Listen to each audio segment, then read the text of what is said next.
నీ దేవుడైన యెహోవానగు నేను దోషం గల దేవుడను. నన్ను ద్వేషించు వారి విషయంలో 3-4 తరముల వరకు తండ్రుల దోషమును కుమారుల మీదకి రప్పించుచు నన్ను ప్రేమించి నా ఆజ్ఞను గైకొని వారిని 1000 తరముల వరకు కరుణించు వాడనై ఉన్నాను. నీ దేవుడైన యెహోవా నామమును వ్యర్థముగా ఉచ్చరింపకూడదు. యెహోవా తన నామమును వ్యర్థముగా ఉచ్చరింపు వారిని నిర్దేశంగా ఎంచడు. విశ్రాంతి దినమును పరిశుద్ధముగా ఆచరించుటకు జ్ఞాపకం ఉంచుకొను. 6 దినములు నీవు కష్టపడి నీ పని అంతయు చేయవలెను. 7వ దినము నీ దేవుడైన యెహోవాకు విశ్రాంతి దినము. దానిలో నీవైనను, నీ కుమారుడైనను, నీ కుమార్తె అయినను, నీ దాసుడైనను, నీ దాసి అయినను, నీ పశువైనను, నీ ఇళ్లలో ఉన్న పరదేశి అయినను ఏ పనియు చేయకూడదు. 6 దినములలో యెహోవా ఆకాశమును, భూమియు, సముద్రమును, వాటిలోని సమస్తమును సృజించి 7వ దినమున విశ్రమించాడు. అందుచేత యెహోవా విశ్రాంతి దినమును ఆశీర్వదించి దానిని పరిశుద్ధపరచెను. నీ దేవుడైన యెహోవా నీకు అనుగ్రహించు దేశంలో నీవు దీర్ఘాయుష్మంతుడు అన్నట్లు నీ తండ్రిని నీ తల్లిని సన్మానించుము. నరహత్య చేయకూడదు, వ్యభిచరింపకూడదు, దొంగిలకూడదు. ఇంతటితో ఈ వాక్య పర్యటన. పరిశుద్ధుడవగు దేవా, పావన శ్రేష్ఠుడ దేవా, పావన మాత్య దేవా, మామును కనికా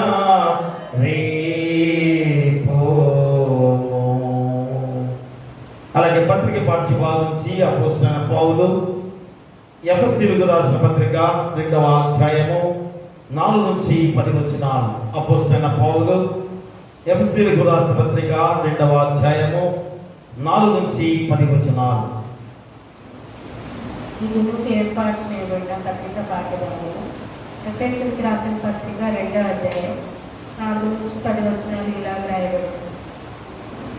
అయినను దేవుడు కరుణా సంపన్నుడై ఉండి మనము మన అపరాధం చేత చచ్చిన వారమై ఉండినప్పుడు సహితము మన ఎడల చూపిన తన మహాప్రేమ చేత మనల్ని క్రీస్తుతో కూడా బ్రతికించెను. కృప చేత మీరు రక్షింపబడి ఉన్నారు. క్రీస్తు యేసునందు ఆయన మనకు చేసిన ఉపకారం ద్వారా అత్యధికమైన తన కృపా మహాదేశ్వరులను రాబో యుగములో కనపరిచిన నిమిత్తమును క్రీస్తు యేసునందు మనలను ఆయనతో కూడా లేపి పరలోకమందు ఆయనతో కూడా కూర్చుండబెట్టెను. మీరు విశ్వాసం ద్వారా కృప చేతనే రక్షింపబడి ఉన్నారు. ఇది మీ వలన కలిగినది కాదు, దేవుని వలనే. అది క్రియలో కలిగినది కాదు కనుక ఎవరు అతిశయపడలేదు. మరియు వాటి యందు మనము నడుచుకొనవలెనని దేవుడు ముందుగా సిద్ధపరిచిన సత్క్రియలు చేయుటకై మనము క్రీస్తు యేసునందు సృష్టింపబడి వారమై ఆయన చేసిన పని అయి ఉన్నాము. ఇంతటితో పత్రిక పాఠభాగం ముగించబడి ఉన్నది. హల్లెలూయా, హల్లెలూయా, హల్లెలూయా. సువార్త పాఠ్యభాగం నుంచి పరిశుద్ధుడైన మత్తయి రాసిన సువార్త 19వ అధ్యాయము 16 నుంచి 29 వచనాలు. పరిశుద్ధుడైన మత్తయి రాసిన సువార్త 19వ అధ్యాయము 16 నుంచి 29 వచనాలు. ఓ ప్రభువా, నీకు మహిమ కలుగును గాక.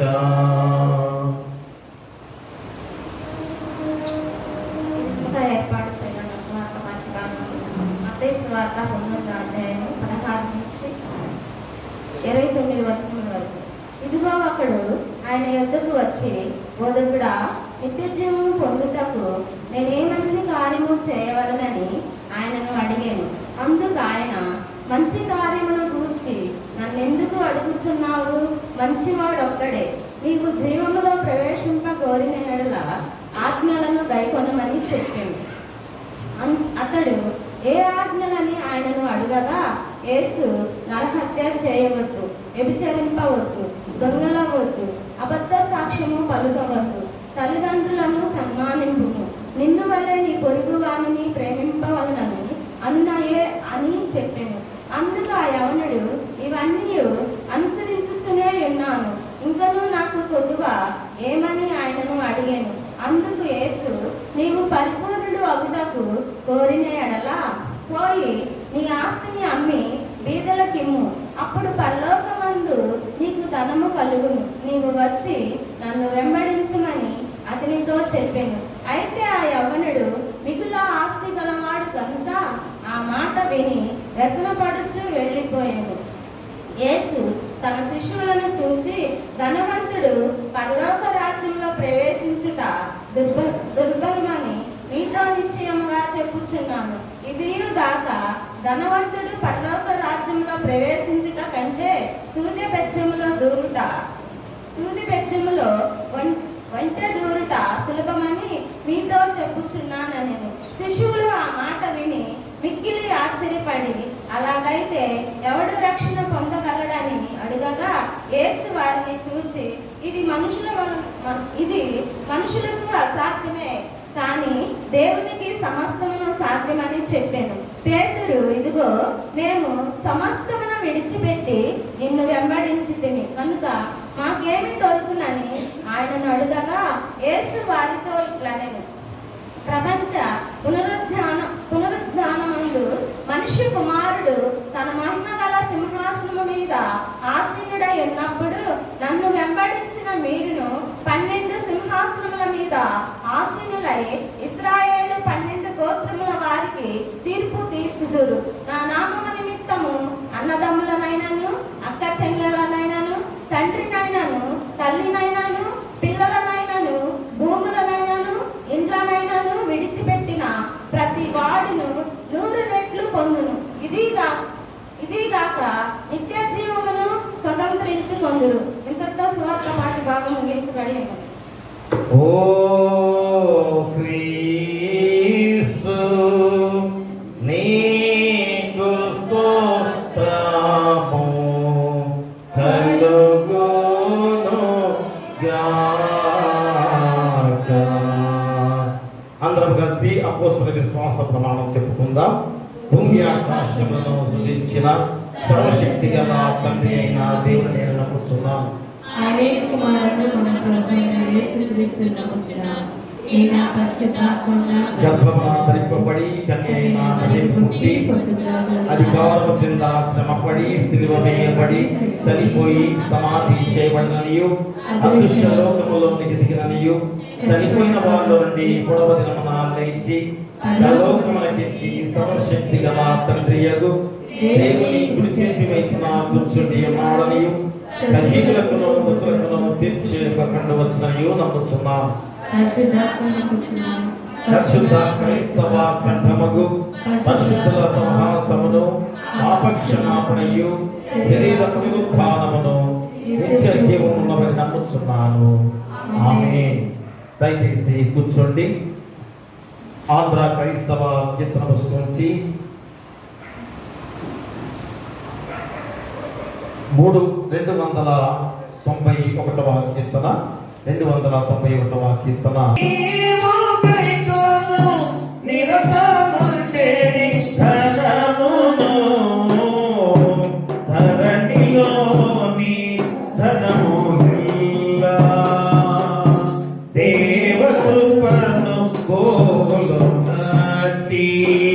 దివ్య భాగ్య ఒకటియు నీవు మోహిత నేల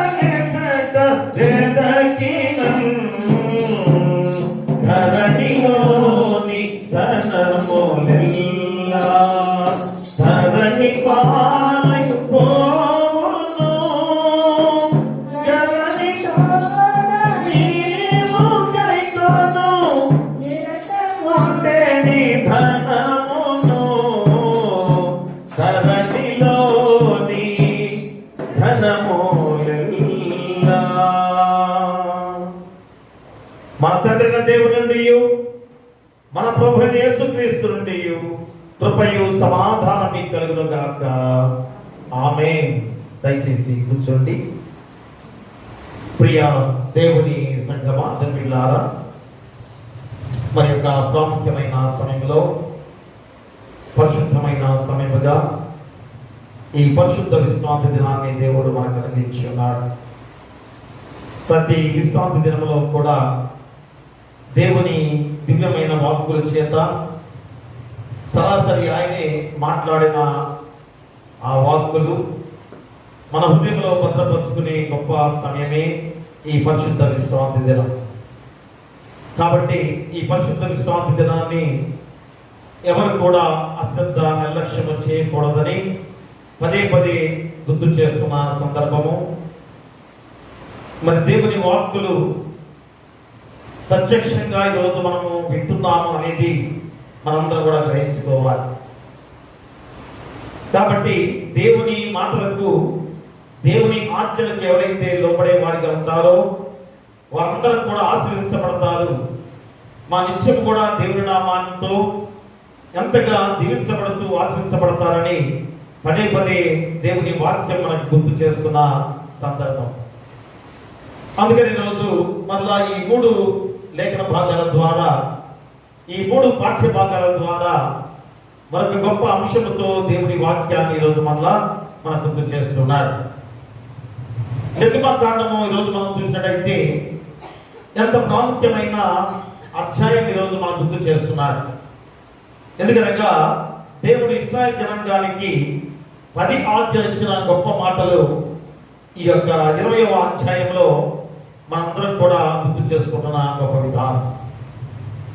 ఎందుకంటే ఈ ఆజ్ఞలు మనం పాటిస్తున్నామా, ఈ ఆజ్ఞలను మనము పాటిస్తూ దేవుని యొక్క మార్గంలో నడుస్తున్నామో లేదో ఆలోచన చేసుకోవాల్సిన బాధ్యతతో ఈ నిర్గమకాండంలో 20వ అధ్యాయం ద్వారా ఈ 10 ఆజ్ఞలను మళ్ళా ఈరోజు మనం గుర్తు చేస్తున్నాడు. మనం అనుకోవచ్చేమో సండే స్కూల్లో మేమందరం కూడా ఈ ఆజ్ఞలు మేము విన్నాము, చదివాము, కంఠస్థం పెట్టాము, చెప్పాము అని అనుకుంటున్నారేమో ప్రియ దేవునిలారా. మరి ఈ ఆజ్ఞలు ఎంత ప్రాముఖ్యమైనవో చిన్నవారి మొదలుకొని పెద్దవారు సైతము కూడా ఈ ఆజ్ఞలు పాటించాల్సిన బాధ్యతను మళ్ళా ఈరోజు తెలియజేయడానికి ఈ లేఖన భాగాన్ని దేవుడు మనకు గుర్తు చేస్తున్నారు.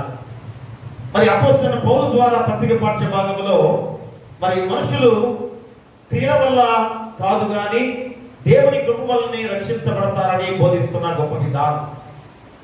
అంటే క్రియల వల్ల కాదు. ప్రతి ఒక్కరూ అనుకోవచ్చేమో నేను ఈ మంచి కార్యం చేశాను కనుక నేను రక్షించబడ్డాను అనుకుంటున్నారేమో కదా. అయ్యా నేను ఎంత గొప్ప కార్యాన్ని నేను చేశాను కనుక, అంటే కార్యం అంటే ఏదో మేలు, ఇతరులకు నేను మేలు చేశాను కనుక, నా ఆస్తిలో నా ధనములో ఎదుటి వారికి నేను సహాయం చేశాను కనుక నేను రక్షించబడ్డాను అనుకోవడానికి వీలు లేదు. ప్రియమురా, దేవుని ఉచితమైన కృప ద్వారా మనందరం కూడా రక్షించబడ్డామని అపోస్తలుడైన పౌలు ద్వారా ఈ లేఖనాన్ని మనం గుర్తు చేస్తున్నాడు. అదే మత్తయి సువార్తల ద్వారా మన చాలా చక్కటి మాటలు మన ఎన్నో సందర్భాల్లో ఈ వాక్యాన్ని కూడా మనం గుర్తు చేసుకున్నాం. ఒక ధనవంతుడు, ఒక యవనస్తుడు, ఒక అధికారిగా ఉన్నవాడు మరి ఎంత గొప్ప బాధ్యతలు కోల్పోయాడో ఈరోజు మనము కూడా ఆ గొప్ప బాధ్యతలు కోల్పోతూ ఉన్నాం. ఎందుకంటే అన్ని నేను చేస్తున్నాను, అవి ఆజ్ఞ పాటిస్తున్నాను. మరి ఈరోజు నిర్గమకాండంలో ఆజ్ఞ పాటించమని చెప్పారు కనుక నేను ఆజ్ఞ పాటిస్తున్నాను కనుక నాకేమి కొదువా అని అనుకున్నాడు. కానీ యేసుక్రీస్తు వారు నీకు ఒకటి కొదువుగా ఉంది అని ప్రశ్న వేసి ఆ కొదువ ఏమిటనగా నీకున్న ధనాన్ని, నీకున్న ఆస్తినంతా కూడా విడిచిపెట్టి నన్ను వెంబడించు అన్నప్పుడు ఆ యవనుడైన ధనికుడైన ఆ అధికారి మిక్కిలి వ్యసనపడి గొప్ప రక్షణ భాగ్యాన్ని కోల్పోయి అగ్నిగుండంలో అగ్ని ఆరుదు పురుగు సావదుగా తన జీవితాన్ని నాశనం చేసుకున్న సందర్భాన్ని కూడా ఈరోజు మనం గుర్తు చేస్తున్నారు. కాబట్టి ప్రియ దేవులారా, ఈరోజు మనము మన జీవిత విధానాలు ఏ విధంగా ఉండాలి అంటే ఈ 3 లేఖన భాగాలు మా ఒకదానితో ఒకటి సంబంధం లేదు అన్నట్లుగా అనిపిస్తాయి. కానీ మీరు చదువుకున్న విధానంలో వీటికి ఎక్కడ లింక్ ఉంది? ఈ వాక్యానికి లేకపోతే పత్రిక పాఠ్య భాగంలో దానికి లేకపోతే స్వార్థ పాఠ్య భాగంలో ఈ 3 లేఖనాలకి పొంతనేంటి అని ఆలోచన చేస్తున్నారేమో, కానీ మా ఆత్మీయమైన విధానంలో ఆ 3 లేఖన భాగాలు ఎంత చక్కగా దేవుడు ఈరోజు మనకు గుర్తు చేశాడో చాలా జాగ్రత్తగా ఆలోచన చేసుకుంటే మా ఈ 3 లేఖన భాగాలు కూడా ఒకే అర్థాన్ని ఇచ్చే విధంగా ఈ యొక్క అంశంతో దేవుడు వాక్యాన్ని మనం గుర్తు చేస్తున్నాడు. ఏమిటనగా మా దేవుడు తన చిత్తాన్ని ఆజ్ఞ ద్వారా తెలియజేస్తున్నాడు. చూసారా, దేవుడు తన చిత్తాన్ని ఏం చేస్తున్నాడు? తన ఆజ్ఞ ద్వారా తెలియజేస్తున్నాడు. ఇంకా ఆ చిత్తాన్ని నెరవేర్చడానికి కృపను అనుగ్రహించే దేవుడిగా ఉన్నాడు. చూసారా మిమ్మల్ని, ఆ చిత్తాన్ని నెరవేర్చడానికి ఏం చేస్తున్నాడు? దేవుని కృప ఆయనే అనుగ్రహించి మన మీద ఎంతగా ఆజ్ఞలు పొందేవారిగా చేశాడో గుర్తు చేసుకోవాలి. ఇక తర్వాతగా చూస్తే ఆ కృపను పొందిన వారు క్రీస్తును సంపూర్ణంగా అనుసరించే శిష్యులుగా జీవించే వారిగా ఉండండి. చూసారా, సంబంధం లేదని మనం అనుకుంటున్నామేమో, కానీ ఎలాంటి గొప్ప సంబంధాన్ని దేవుడు ఏర్పాటు చేశాడు. చూసారా, మొట్టమొదటి ఏంటి? ఆయన చిత్తాన్ని ఆజ్ఞల ద్వారా తెలియజేస్తున్నాడు.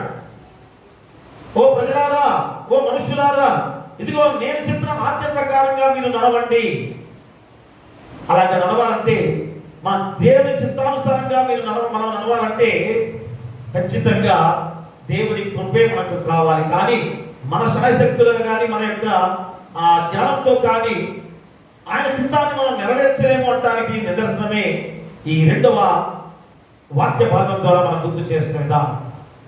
అలాంటి కృపను అనుగ్రహించిన దేవుని విషయంలో మనం ఎలా ఉండాలి? మన కృపను పొందిన వారందరూ కూడా క్రీస్తును సంపూర్ణంగా అనుసరించే శిష్యులుగా జీవించాలి, పరిపూర్ణులుగా ఉండాలి. ఆ పరిపూర్ణత ఈరోజు యవనస్తుడైన అధికారిగా ఉన్న ఆ ధనవంతుడు కోల్పోయాడు.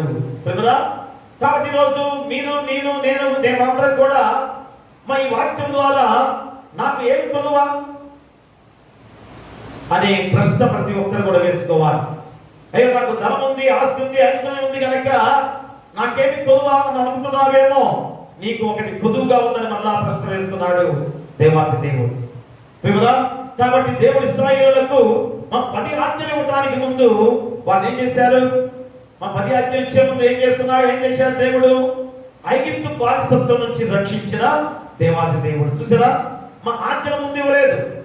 ఏం చేశాడు? ఐగుప్తు బానిసత్వం నుంచి వారిని విడుదల చెందించిన తర్వాత మార్గమధ్యంలో వారికి 10 ఆజ్ఞలుగా ఇచ్చిన సందర్భాన్ని కూడా మనం గుర్తు చేసుకోవాలి. చూడండి, మాట్లాడడం 20వ అధ్యాయంలో 2వ వచనంలో ఆ చెప్పిన మాటలు మనం గ్రహిద్దాం. నీ దేవుడైన యెహోవాను నేనే దాసుల గృహమైన ఐగుప్తు దేశంలో నుండి నిన్ను వెలుపలికి రప్పించింది.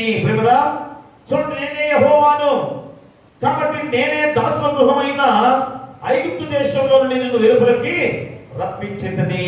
చూసారా, ఐగుప్తు బానిసత్వం నుంచి నీ తెలివి ద్వారా, నీ యొక్క బలం ద్వారా, నీకున్న శక్తి యుక్తుల ద్వారా ఐగుప్తు బానిసత్వం నుంచి ఏమన్నా వచ్చావా? రాగలిగావా? దేవుడైన యెహోవా ద్వారానే మనందరం కూడా ఐగుప్తు బానిసత్వం నుంచి బయటికి రప్పించిన గొప్ప సంఘటన ఈరోజు మనకు గుర్తు చేస్తున్నాడు. అంటే విమోచన ముందుగా ఆజ్ఞలు తర్వాత. చూసారా, ముందు విమోచన, విమోచించాడు ముందుగా.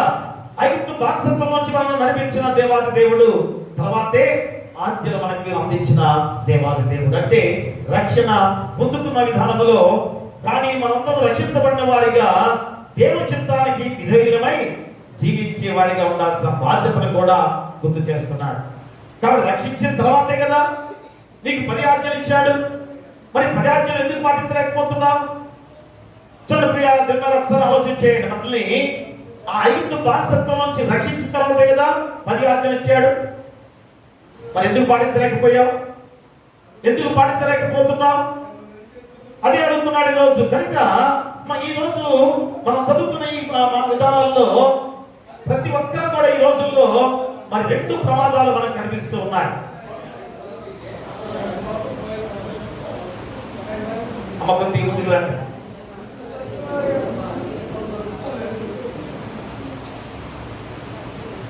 కొద్దిగా అలా వెనక్కి వచ్చిన వాళ్ళు కొద్దిగా ముందుకు వచ్చి కూర్చుంటే ఏ పర్లా, చాలా ప్లేస్ ఉంది, ముందుకు రండి, ఏ పర్లా,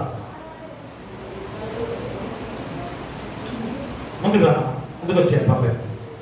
ప్రియ దేవుడి బిడ్డలారా, ఇక్కడ ఈ రోజుల్లో రెండు ప్రమాదాలు మనకు కనిపిస్తున్నాయి. ఈ వాక్యంలో మనం ఒకసారి గుర్తు చేసుకోండి. ఏంటనగా ఏం చేస్తున్నారు కొందరు, మా కృప ఉన్నది కాబట్టి ఎలా జీవించినా పర్వాలేదు అని భావించేవారు ఉన్నారు. మాత్రం ఒకసారి ఆలోచన చేయండి. ఈ రోజుల్లో మనం ఏమనుకుంటున్నాం, అయ్యా కృప, ఉచితమైన కృప దేవుడు ఇచ్చాడు కనుక, ఉచితమైన కృప దేవుడు ఇచ్చాడు కనుక మనకి ఇంకేంటి బాధ, ఆయనే రక్షిస్తాడు. మనం ఎన్ని తప్పులు చేసినా, ఎన్ని పాపాలు చేసినా ఆయనే మనం రక్షిస్తాడు అన్న భావనలో ఈరోజు చాలా మంది కూడా అదే ఉన్నారు, ఆ విధంగానే జీవిస్తున్నారు కాదా. ఇంకా రెండోది ఏంటనగా మరికొందరు ఏం చేస్తున్నారు, మంచి పనులు చేస్తే దేవుడు నన్ను రక్షిస్తాడు అని చెప్పేసి అనుకుంటూ ఉన్నారు. ఈ రెండు మా ప్రతి ఒక్కరి హృదయాల్లో కూడా ఉన్న జాతిగా ఈరోజు రెండు వర్గాలుగా ఉన్న విధానం. ఒకరేమో అయ్యా దేవుడు ఉచితమైన కృప పొందుకున్నాం కదా, ఆల్రెడీ యేసుక్రీస్తు వారు శిలువపై బలియాగంగా అర్పించుకొని నాలో ఉన్న పాప జీవితాన్ని తీసివేశాడు కదా, ఆయన కృప నేను పొందుకున్నాను కదా, ఇక నాకేంటి, ఇక నేను ఎన్ని తప్పులు చేసినా నేను కృపా సింహాసనం మీద నిత్యం కూడా కూర్చునే వాడిగా ఉంటాను. ఈ మధ్య అదే కదా కొంతమంది పాపం, అంటే వారు తెలుసో తెలియదు, మళ్ళా చెబుతున్నాను అనుకో దయచేసి, అంటే యవనస్తులకి తెలియక ఎవరో మా బోధ చేసిన బోధన విన్నారో తెలియదు కానీ, నేను ఎన్ని తప్పులు చేసినా కానీ నేను సింహాసనం మీద ఉన్నాను, ఏది పరలోక రాజ్యంలో నేను ఉన్నాను, పరలోక రాజ్యంలో నేను ఉన్నాను అనే మాట మా బిడ్డలు తెలియక అవగాహనలో వస్తున్నారు. చూసారా, అంటే వారు వాక్యం అని అక్కడ ఉన్న పాస్టర్ గారు ఆ వాక్యం వారికి చెప్పారో చేయలేదో తెలియదు కానీ వీరు అలాంటి భావనతో జీవిస్తున్నారు. నేను ఏం తప్పులు చేసినా కానీ నేను రక్షించబడ్డాను కనుక ఇక నాకేమీ పర్లేదు. అది కాదు ప్రియ దొంగల. రెండోది ఏంటి, నేను మంచి పనులు చేస్తున్నాను కనుక నేను రక్షించబడుతున్నాను, అంటే రక్షించబడ్డాను, నేను మంచి పనులు చేశాను కనుక నేను రక్షించబడ్డాను. ఇవన్నీ కూడా ఈ లోకంలో ఇలాంటి రెండు వర్గాలు ఎంతో మంది జీవిస్తున్న వారిగా ఉన్న విధానం. కానీ మా బైబిల్ చెప్పేది కనుక ధర్మశాస్త్రం ఏం చెబుతుంది, మనకి పాపాన్ని వేలెత్తి చూపిస్తుంది. ధర్మశాస్త్రం ఏం చేస్తుంది, ఇదిగో నువ్వు పాపం చేస్తున్నావు, జాగ్రత్త అని హెచ్చరిక చేస్తూ చూపిస్తుంది. ఇంకా రెండోది ఏంటి, కృప మనకు రక్షణ ఇస్తుంది. చూసారా, దేవుని ఉచితమైన కృప ద్వారా నీకు రక్షణ ఇచ్చిన గొప్ప విధానం. అంటే ఆ ధర్మశాస్త్ర ప్రకారంగా నువ్వు ఏ రీతిగా నడుచుకోవాల్సిన బాధ్యత, అంటే ఆయన ఆజ్ఞలు పాటిస్తే నువ్వు రక్షించబడతావు. ఆ రక్షణ ఎవరిచ్చారు, యేసుక్రీస్తు వారి ద్వారా ఉచితమైన కృప ద్వారా రక్షించబడ్డ వారిగా మనం ఉన్నాం. ఇంకా ఏంటి, మా శిష్యత్వము ఆ రక్షణకు ప్రతిఫలంగా కనిపిస్తుంది. అప్పుడు మనం ఏం చేయాలి, మా రక్షణ పొందుకున్న వారు మనం ఏం చేయాలి, ఆ దేవునికి శిష్యులుగా, మా యేసుక్రీస్తు వారి శిష్యులుగా మనందరం కూడా ఆ శిష్యత్వం పొందుకునే వారిగా ఉన్నట్లయితే ఆ రక్షణకు ఫలితంగా కనిపించే గొప్ప విధానం. అప్పుడు పరిపూర్ణమైన నీ జీవితాన్ని రోజు నీకు గుర్తు చేస్తున్నాడు. పరిపూర్ణంగా ఉన్నామంటానికి నిదర్శనం అదే. కాబట్టి మనందరం కూడా గమనించుకోవాలి. కనుక ఒక చెట్టును దాని ఫలాలు ద్వారా మనందరం కూడా గుర్తిస్తాం కదా. ఒక చెట్టు ఫలాలు చూసే కదా, ఇది జామ చెట్టు అంటారు కదా. మా యాపిల్ చెట్టు ఉంది, యాపిల్ పండ్లు చూసే కదా యాపిల్ చెట్టు అంటారు. ద్రాక్ష పండ్లు ఉన్నాయి, ద్రాక్ష పండ్లు చూసే కదా ఇది ద్రాక్ష చెట్టు అంటారు. కాబట్టి ఈరోజు అలాగే నిజమైన విశ్వాసి కూడా అతని జీవిత మార్పు అంటే విధేయత, ప్రేమ, సమర్పణ ద్వారా గుర్తించబడతారు అనే గొప్ప మాటలు ఈరోజు క్రైస్తవుడిగా నీకు నాకు బోధించే గొప్ప విధానం. మరి నువ్వు క్రైస్తవుడు అనడానికి నిదర్శనం ఏంటి? ఒక చెట్టు ఫలాలు చూసి ఇది చెట్టు అని నువ్వు గుర్తెడుతున్నావు కదా, మరి నువ్వు క్రైస్తవుడు అనడానికి నిదర్శనం ఏంటి? అదే ఈరోజు గుర్తు చేస్తున్నాడు. ఏమిటనగా విశ్వాసిగా నీ జీవితంలో మార్పు, ఆ మార్పు ఎలా ఉండాలనగా విధేయత, ప్రేమ, సమర్పణ ద్వారా గుర్తించబడుతున్న గొప్ప విధానం ప్రియ దేవుని బిడ్డలారా. కాబట్టి మా మంచి పనులు రక్షణకు కారణం కావు కానీ అవి రక్షణకు ప్రతిఫలముగా ఉన్న గొప్ప విధానం. అంటే ఈరోజు మంచి పనులు నేను చేస్తున్నాను కనుక నేను రక్షించబడ్డాను అనుకుంటున్నావా? కాదు, దేవుడు ఆల్రెడీ నువ్వు పాపంలో ఉండగానే ఉచితమైన కృప ద్వారా నిన్ను రక్షించాడు. కాబట్టి ఈరోజు ఆ రక్షణ దేవుడిచ్చిన గొప్ప విధానం కనుక అది ప్రతిఫలముగా నువ్వు ఏం చేయాలి? ప్రేమతో, అలాగే విధేయతతో, ఇంకను ఆ సమాధానకరమైన జీవితాలతో జీవించే విధానంలో నీ జీవితాన్ని పరిపూర్ణంగా దేవుడికి సమర్పించుకోవాల్సిన బాధ్యత ఉంది. అందుకని ఈరోజు మా ధనవంతుడైన యవనస్తుడు చూడండి, అక్కడ 3 గొప్ప బాధ్యత పొందుకున్న ఈ యొక్క మనిషి ఏమిటి? ధనవంతుడుగా ఉన్నాడు, యవనస్తుడుగా ఉన్నాడు, గొప్ప అధికారిగా ఉన్నాడు. మా 3 ఆధిక్యతలు అతనికి ఉన్నాయి. మరి అలాంటి యవనస్తుడు ఏం చేస్తున్నాడు? ఇక్కడ దేవుని ఆజ్ఞను తెలిసిన వాడే అయినప్పటికీ యేసు అతని హృదయంలో ఉన్న నిజమైన అడ్డంకిని చూపిస్తూ ఉన్నాడు. మరి రోజు మనం కూడా రోజు దేవుని ఆలయానికి వస్తున్నాను కనుక, నేను దేవునిలో ఉన్నాను కనుక నేను రక్షించబడ్డాను, నేను ఆలయానిగా దేవుని రాజ్యానికి వారసులను అనుకుంటున్నావేమో. కానీ యేసుక్రీస్తు వారు నీలో ఉన్న ఒక అడ్డంకిని నీకు చూపిస్తున్నాడు. ఈరోజు ఒక యవనస్తుడైన అధికారిగా ఉన్న ధనవంతుడి విషయంలో అది చూపిస్తున్నాడంటే ఎవరికి చూపిస్తున్నట్టు? మనకి చూపిస్తున్నట్టే. అందుకని ఈరోజు ప్రియులారా, మరి చూడండి, ఇక్కడ ఈ యొక్క యవనస్తుడి యొక్క సమస్య ఏంటి? ధనం కాదు కదా, సమస్య ధనం కాదు. కానీ ధనానికి ఇచ్చిన మొదటి స్థానము అంటే ధనము సంపాదించవద్దని దేవుడు ఎప్పుడు కూడా చెప్పలేదు. అంటే ఎలా సంపాదించాలి? మా నీతిగా నీ చేతుల కష్టం ద్వారా నీతివంతమైన ధనము సంపాదించే సంపాదనని దేవుడు ఒప్పుకుంటాడు కదా. మరి ఈరోజు కూడా ఆ విషయంలో కాకుండా ఇది నీతివంతమైన అవినీతివంతమైన విషయంలో కాదు, కానీ మా ధనం విషయంలో కాదు, కానీ ఇక్కడ ఈ యవనస్తుడు దేనికి ప్రాధాన్యత ఇచ్చాడు? ధనానికి ప్రాధాన్యత ఇచ్చాడు. అంటే 10 ఆజ్ఞలు పాటించాడు. నీ పొరుగు వాడిని దేన్ని కూడా ఆశించవద్దు అన్న మాట కూడా స్వీకరించాడు. దొంగతనం చేయొద్దని మాట కూడా స్వీకరించాడు.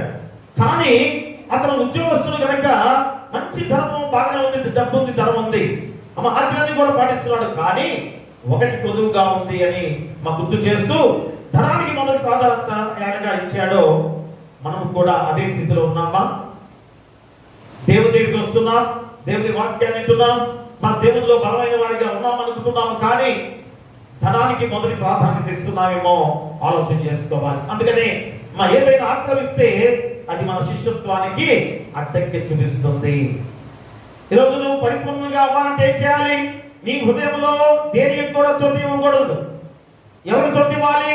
నీ దేవునికి తప్ప ఎవరికి కూడా చోటు ఇవ్వకూడదు. నీ దేవుడిని యెహోవాని తప్ప వేరొకరిని ఎవరిని కూడా ప్రేమించవద్దంటే అర్థం ఏంటి?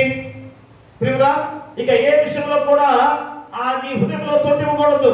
అదే ఈరోజు పరిపూర్ణమైన మనుషులుగా మానవుడిగా నువ్వు ఉండాలంటే నీలో ఇంకా ఏదో పొదువుగా ఉందని యేసుక్రీస్తు వారు మనం గుర్తు చేస్తున్నాడు. అందువల్ల ఈ రోజు మనలో మనమే ప్రశ్నించుకునే గొప్ప విధానంలో నీకు గుర్తు చేస్తున్నాడు. ఏమిటనగా మొట్టమొదటి మనం గుర్తు చేసుకోవాలి, నేను దేవుని ఆజ్ఞలో ప్రేమతో గౌరవిస్తున్నానా? చూడండి, 3 లేఖన భాగాల్లో ఎంత చక్కటి మాటలు గుర్తు చేస్తున్నాడు. మొట్టమొదటిగా నీకు నువ్వుగా ప్రశ్నించుకోవాలి. ఏమని? అయ్యా, నేను దేవుని ఆజ్ఞను ప్రేమతో గౌరవిస్తున్నానా? రెండోది, దేవుని కృపను నిజంగా అనుభవించానా? చూడండి, దేవుని ఇష్టమైన కృపను పొందుకొని కూడా ఆ కృపను అనుభవించలేని వాడిగా నువ్వు జీవిస్తున్నావేమో ఆలోచన చేసుకోండి. ఇక మూడోది, నా జీవితంలో క్రీస్తు కంటే ఎక్కువ స్థానం దేనికైనా ఇచ్చానా? ఆలోచన చేసుకోవాల్సిన ప్రశ్నలు ఇవన్నీ కూడా. ఎందుకంటే వాక్యం చెప్పే ముందు ఈ ప్రశ్నలు మనం వేసుకున్నట్లయితే ఈ వాక్యం ఎందుకు మనకు గుర్తు చేస్తున్నాడో మనందరం కూడా ఆలోచన చేసుకోవాల్సిన గొప్ప విధానం. కాబట్టి నా జీవితంలో క్రీస్తు కంటే ఎక్కువ స్థానం దేనికైనా ఇచ్చానా అని ప్రశ్న వేసుకోవాలి. ఇంకా 4వది ఏంటి? నా విశ్వాసము మంచి క్రియలలో పరిశుద్ధ జీవితంలో కనిపిస్తున్నానా? చూడండి, నా జీవితం ఎలా ఉండాలి? మంచి క్రియలు, మా పరిశుద్ధ జీవితంలో నేను జీవిస్తున్నానో లేదో నీకు నిముగా పరిశీలన చేసుకునే శక్తి కూడా దేవుడు ఇచ్చాడు. ఎలాగా? పరిశుద్ధాత్మ దేవుడి నీలో ఉండి ఆ మంచి క్రియలు ఏదో, పరిశుద్ధమైన జీవితం ఏదో మనందరికీ తెలియజేస్తున్నాడు. ప్రతిరోజు కూడా నీకు నువ్వుగా ప్రతిరోజు కూడా నీ హృదయంతో సంభాషించుకుంటున్నావు. ఏమని? అయ్యా, నేను తప్పు చేస్తున్నాను. తప్పు చేసేవాడైతే నేను తప్పు చేస్తున్నాను ఖచ్చితంగా నీ యొక్క అంతర్ హృదయంలో ఆ శోభ అనుభవిస్తూనే ఉంటారు ప్రతి ఒక్కరు కూడా. కానీ దాన్ని బయటకు తీసుకొస్తే అయ్యో ఈ లోక జీవితాన్ని నేను కోల్పోతానేమో, ఈ లోకంలో ఉన్న సుఖము సంతోషాన్ని కూడా నాలోంచి పోతాయేమో అనుకొని మా దేవుడిచ్చిన ఆ గొప్ప మార్గాన్ని వీడిపోయి పతనం చెంది నాశనం అయ్యే జీవితాలుగా జీవిస్తున్నామేమో ఆలోచన చేసుకోవాలి. అందుకని ప్రియరా, కృప చేత రక్షించబడి విధేయతతో నడిచే జీవితం అని ఈరోజు అంశాన్ని మనం గుర్తు చేస్తున్నాడు. ఏమంటాడు కదా, కృప చేత రక్షించబడి విధేయతతో నడిచే జీవితము. ఖచ్చితంగా కృప చేత రక్షించబడ్డాం, విధేయతతో నడిచే జీవితంగా మనందరి జీవితాలు ఉండాలి అని ఖచ్చితంగా ఈ అంశం ద్వారా గుర్తు చేస్తున్నాడు. చెప్పండి మరొకసారి, కృప చేత రక్షించబడి విధేయతతో నడిచే జీవితం. ఈరోజు మనందరం కూడా అలాంటి జీవితంగా ముందుకు సాగాల్సిన బాధ్యత. అందుకని మూల వాక్యంగా అపోస్తలుడైన పౌలు ఎఫెసీయులకు రాసిన పత్రిక 2వ అధ్యాయము 10వ వచనాన్ని మనం చదువుకుందాం. మరియు వాటి యందు మనము నడుచుకొనవలెనని దేవుడు ముందుగా సిద్ధపరిచిన సత్క్రియలు చేయుటకై మనము క్రీస్తు యేసునందు సృష్టించబడిన వారమై ఆయన చేసిన పని అయి ఉన్నాము. ప్రియరా, చూడండి, మరియు వాటి యందు మనం నడుచుకొనవలెనని దేవుడు ముందుగా సిద్ధపరిచిన సత్క్రియలు చేయుటకై మనము క్రీస్తు యేసునందు సృష్టించబడిన వారమై ఆయన చేసిన పని అయి ఉన్నాము.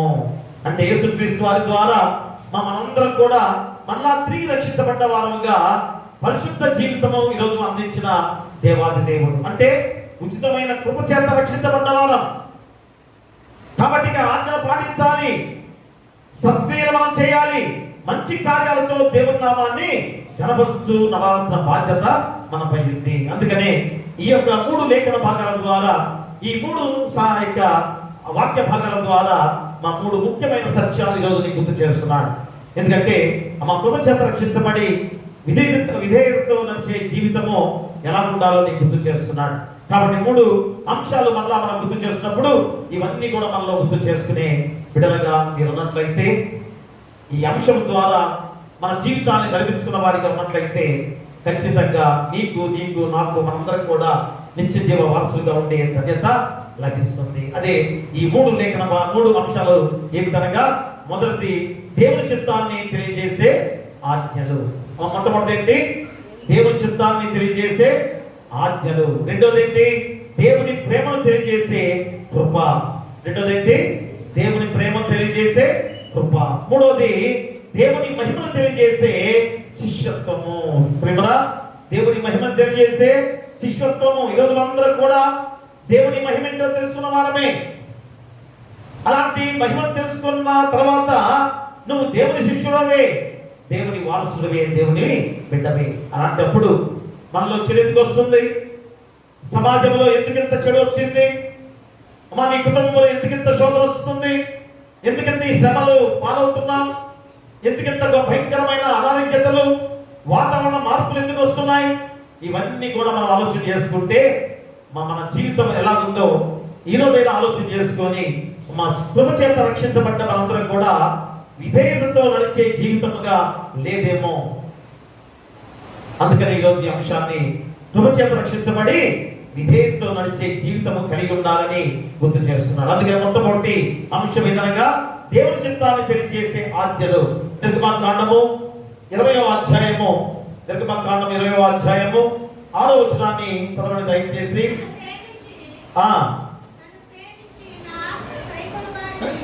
నన్ను ప్రేమించిన ఆజ్ఞలు గైకొనే వారిని 1000 తరముల వరకు కల్పించువాడనై ఉన్నాను. నన్ను ప్రేమించి నా ఆజ్ఞలు గైకొనే వారిని 1000 తరముల వరకు కూడా కల్పించువాడనై ఉన్నాను. 1000 తరముల వరకు కూడా కల్పించే దేవుడుగా ఉన్నాడు. కాబట్టి ఏం చేయాలి? ఖచ్చితంగా నన్ను ప్రేమించి నా ఆజ్ఞలు గైకొనాలి. మరి ఏ విధంగా మిమ్మల్ని మేలుకరంగా జీవింప చేయడానికే నేను ఈ ఆజ్ఞలు జారీ చేశాను. మరి ఆజ్ఞలు పాటిస్తున్నారా ప్రియురా? ఎందుకనగా ఈరోజు దేవుడు పరిశుద్ధులు కనుక మరి ఆయన ఆజ్ఞలు కూడా పరిశుద్ధమైనవి. పాతలో కొట్టివేయబడింది కదా, మళ్ళా ఈ ఆజ్ఞలే కదా అనుకుంటున్నారు ఎవరైనా? దయచేసి ఎవరు కూడా అనుకోవద్దు. పాతలో ఉన్న పాఠ్యభావం కొట్టివేయటువంటి అర్థం ఏంటి? మా పాత జీవితాన్ని తీసివేసుకునే విధానంలో దేవుడి వాక్యమే ప్రాధాన్యత. వాక్యము స్వీకరించాలి. పాత జీవితాన్ని తీసేసుకునే మాటలు గుర్తు చేసి, ఇదిగో పాత కాలంలో నీ గురించి హెచ్చరిక చేసే విధానం, నువ్వు చేసే తప్పుడు నుంచి వేలెత్తి చూపించే విధానం, అదే ఈ ధర్మశాస్త్రముగా 10 ఆజ్ఞలుగా ఇచ్చిన ఈ 10 ఆజ్ఞల ద్వారా ఏం తెలుసుకున్నావు? నీ తప్పును వేలెత్తి చూపించే విధానమే. మరి తప్పు ఎలాగపోతుంది? మరి నీకు నువ్వుగా ఈ యొక్క 10 ఆజ్ఞల ద్వారా నీలో ఉన్న తప్పు పోయిందా? నీ 10 ఆజ్ఞలు పాటించడం వల్ల నీలో ఉన్న తప్పు పోయిందా? ఎవరి ద్వారా? ఉచితమైన కృప చేత యేసుక్రీస్తు వారి కుమారుడిగా లోకానికి వచ్చి నీ కొరకు నా కొరకు తన పరిశుద్ధమైన రక్తాన్ని చిందించి నిన్ను ఉచితమైన కృప చేత రక్షించిన దేవాది దేవుడు. కాబట్టి ఈరోజు పాల్గొన్న పాఠ్య భాగము నీ జీవితానికి హెచ్చరిక, నీ జీవితానికి ప్రశ్నార్థకంగా నిలుపజేసే విధానంలో ఈ యొక్క పాఠ్య భాగము నీకు తెలియజేస్తుంది. అందుకనే మా దేవుడు మొదట ఇశ్రాయేలును ఐగుప్తు నుండి విడిపించిన తర్వాత ధర్మశాస్త్రాన్ని ఇచ్చాడు. ఇది గమనించండి. మొట్టమొదటిగా 10 ఆజ్ఞలు ఎలాగ ఇచ్చాడు? ఎప్పుడైతే ఐగుప్తు బానిసత్వం నుంచి విడుదల చేశాడో, విడుదల చేసిన తర్వాతనే రక్షించాడు. విడుదల చేసిన తర్వాతనే 10 ఆజ్ఞలు ఇచ్చాడు. అంటే రక్షించిన తర్వాతే 10 ఆజ్ఞలు ఇచ్చాడు. కాబట్టి మొదటి రక్షణ తర్వాత ఆజ్ఞలు అంటే ఆజ్ఞలు పాటించి రక్షణ పొందలేదు, రక్షించబడిన తర్వాత దేవుని ప్రజలుగా జీవించడానికి ఆజ్ఞలు ఇచ్చాడు. నిన్ను రక్షింప చేసిన తర్వాతే ఆజ్ఞలు ఇచ్చాడు. మరి రోజు అంతకన్నా గొప్ప కృప ఏంటి? మా స్వయంగా యేసుక్రీస్తు వారే నీ కొరకు నా కొరకు మనందరి కొరకు కూడా నీ యొక్క పాపాన్ని తీసివేసిన దేవాది దేవుడు. కాబట్టి ఆయన మార్గాన్ని అనుసరించవద్దా? ఆయన మార్గంలో ప్రయాణం చేయవద్దా? మరి ఆ మార్గంలో ప్రయాణం చేయకుండా ఉన్నావు కనుకనే మళ్ళా ఈ ఆజ్ఞలు మనం గుర్తు చేస్తున్నాడు. అందుకని ప్రియారా, ఈ 10 ఆజ్ఞల సారాంశం ఏంటనగా, మొట్టమొదటి ఏంటి? దేవునికి మొదటి స్థానం ఇవ్వాలి. ప్రియులారా, ఏమన్నాడు అక్కడ? 3వ వచనం చదవండి ఒకసారి. నేను తప్ప వేరొక దేవుడు నీకుండకూడదు. పైన ఆకాశమందే గాని, క్రింది భూమి అందే గాని, భూమి క్రింద నీళ్ళ యందే గాని, ఎందు దేని రూపమునైనను విగ్రహమునైనను నీవు చేసి కొనకూడదు. వాటికి సాగిలపడకూడదు, వాటిని పూజించకూడదు. ఏలైనగా నీ దేవుడనైన యెహోవానగు నేను రోషము గల దేవుడను, నన్ను ద్వేషించి వారి విషయంలో 3-4 తరముల వరకు తండ్రుల దోషమును కుమారుల మీదికి రప్పించొచ్చు. నన్ను ప్రేమించి నా ఆజ్ఞలు గైకొను వారిని 1000 తరముల వరకు కరుణించువాడనై ఉన్నాను. చూసారా, మొట్టమొదటి ఆజ్ఞ ఎంత చక్కగా విశదీకరింపజేశారు. ఇక్కడ ఇన్ని వచనాల్లో నీకు గుర్తు చేస్తున్నాడు. మనం ఏం చేస్తాం? నీ దేవుడైన యెహోవాను తప్ప వేరొక దేవుడిని ప్రేమించవద్దు అనే మాటగా అనుకుంటాం కదా. కానీ ఇక్కడ చెప్పిన ప్రతి మాట కూడా నువ్వు గుర్తు చేసుకోవాలి. పైన ఆకాశం అందే కానీ, కింది భూమి అందే కానీ, భూమి కింద నీళ్ళ అందే కానీ, ఇటు దేని రూపమైన విగ్రహమునైనను నువ్వు చేసుకోనకూడదు. ఇక దేన్ని కూడా నీవు నీ హృదయంలో చోటు ఇవ్వకూడదు. దేవునికే ప్రాధాన్యత ఇవ్వాలి. దేవునికే ప్రాధాన్యత ఇవ్వాలి. అదే చెప్తున్నా ఈ మొట్టమొదటి ఆజ్ఞ. ఇక రెండవది, విగ్రహారాధన చేయవద్దు. కాబట్టి మా విగ్రహారాధన ఎలా చేస్తున్నారు? ఎంత భయంకరంగా విగ్రహాలను చేసేవారిగా జీవిస్తున్నారు. కాబట్టి ఇప్పుడైనా కానీ మనం ఆలోచన చేసుకుంటే మా విగ్రహారాధన చేయకుండా ఉండేవారిగా ఉన్నారా మీరు అనుకుంటున్నారు కదా. అయ్యా, నేను విగ్రహాన్ని పెట్టుకొని పూజించలేదండి. అందుకనే మన నూతన దేవాలయాల్లో యేసుక్రీస్తు వారి ఫోటో బొమ్మని పెట్టుకోకూడదు. పెట్టుకోవద్దు. ఎందుకని? బొమ్మను ఆరాధించకూడదు, విగ్రహాన్ని ఆరాధించకూడదు. ఎందుకని? సజీవుడైన దేవుడు, మా నిత్యమైన దేవుడు, నిత్యంగా ఉండే దేవుడు, మన హృదయాల్లో పరిశుద్ధాత్మ దేవుడిగా మనలో ఉన్నప్పుడు ఆయన విగ్రహంగా చేసి కదలలేని విధానంలో విగ్రహాన్ని చేసుకోవాల్సిన బాధ్యత విధానం ఏంటి? ఒక్కసారి ఆలోచన చేయండి. అందుకనే విగ్రహం ఎందుకు పెట్టకూడదో మీకు విగ్రహం అర్థం కాని వారు ఎవరైనా ఉంటే అర్థం చేసుకోవాలి. ఎందుకంటే ఆయన సజీవుడు. మళ్ళా ఏం కదలలేని రాయిగా నువ్వు చేస్తే అర్థం ఏంటి? నిత్యం కూడా నీలో ఉండి ఆయన ఇంత గొప్ప కార్యాలు చేస్తుంటే విగ్రహంగా తయారు చేసుకోవడం ఏంటి? మరి విగ్రహాలను చేస్తున్నావా లేదో ఒకసారి ఆలోచన చేయండి.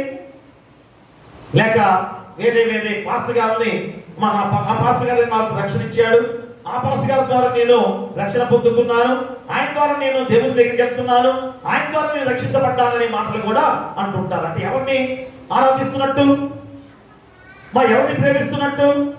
ఈ మొదటి ఆజ్ఞనే మనం పాటించిన వారిగా జీవిస్తున్నామంటే ఈరోజు ఒక్కసారి ఆలోచన చేసుకోవాలి కదా.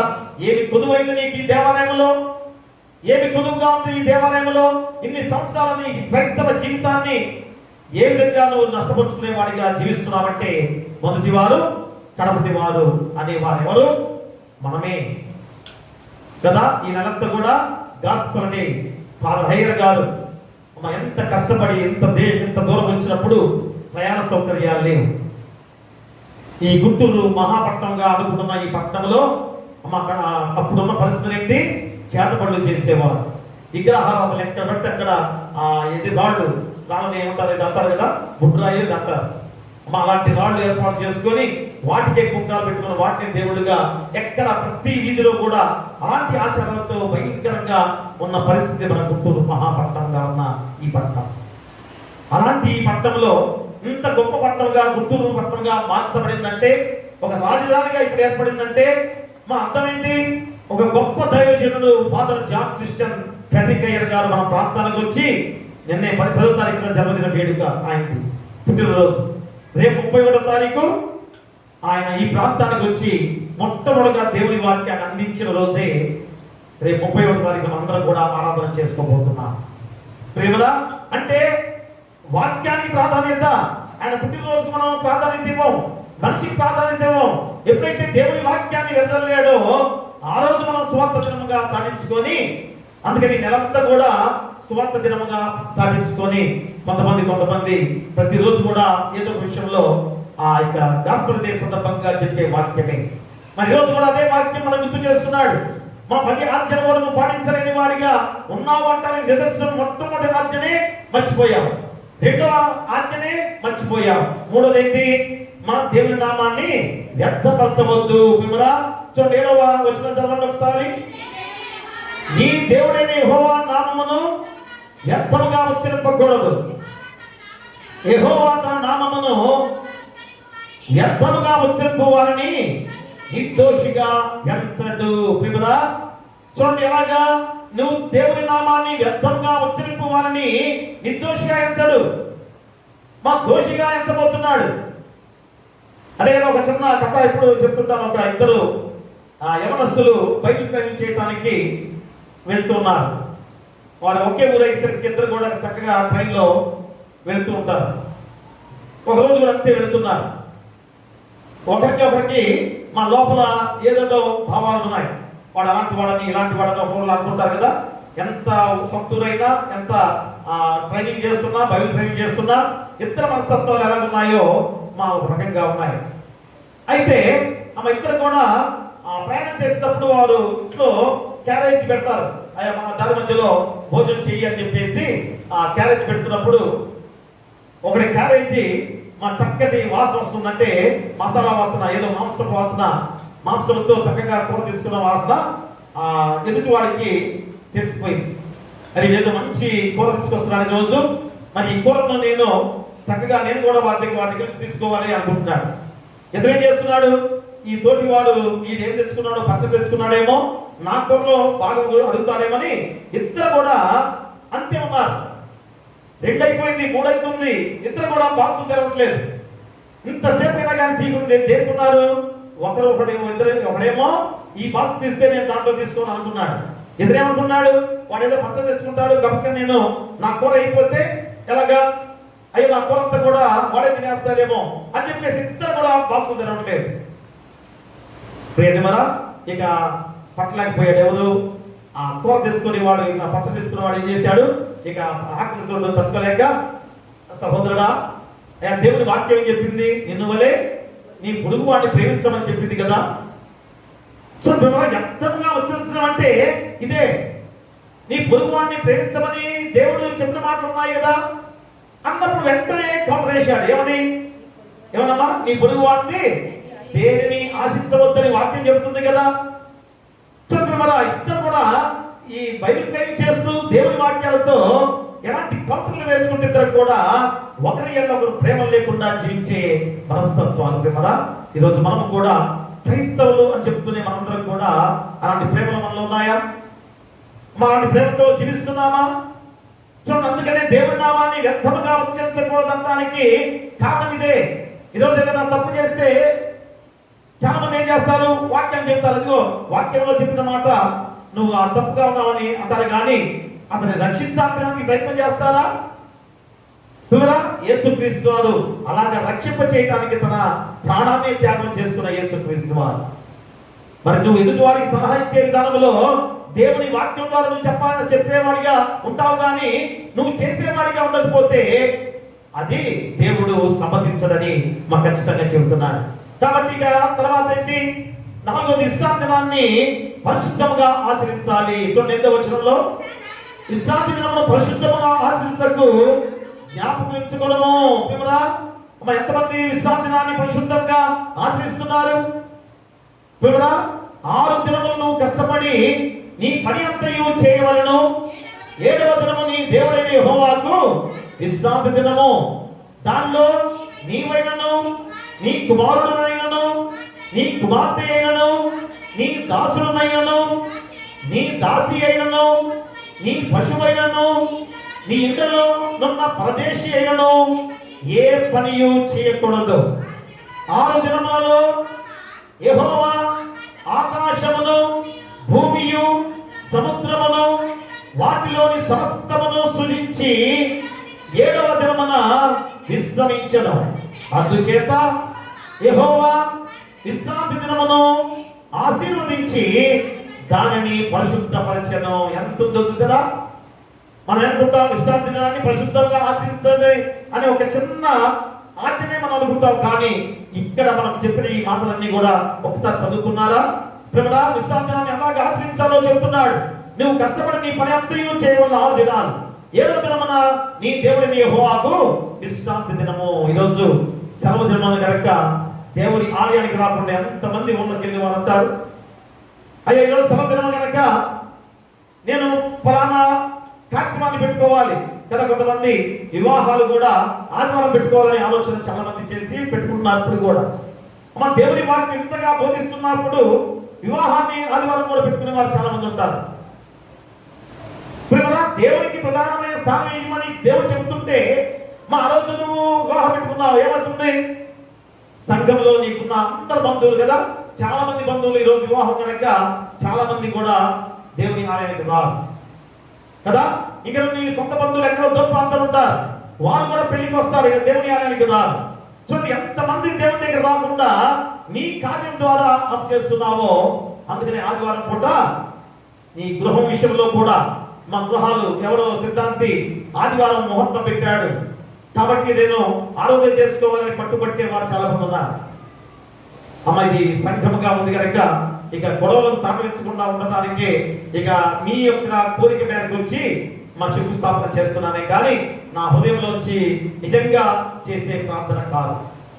అలా చెబుతున్నాను దయచేసి, ఎందుకంటే మరి వారు పెట్టే సిద్ధాంతాల ద్వారా మన జీవితాలను పాటు చేసుకునే విధంగా దేవుని వాక్యాన్ని అంగీకరించలేని వారిగా మనం జీవిస్తున్నామని ఆలోచన చేసుకోండి.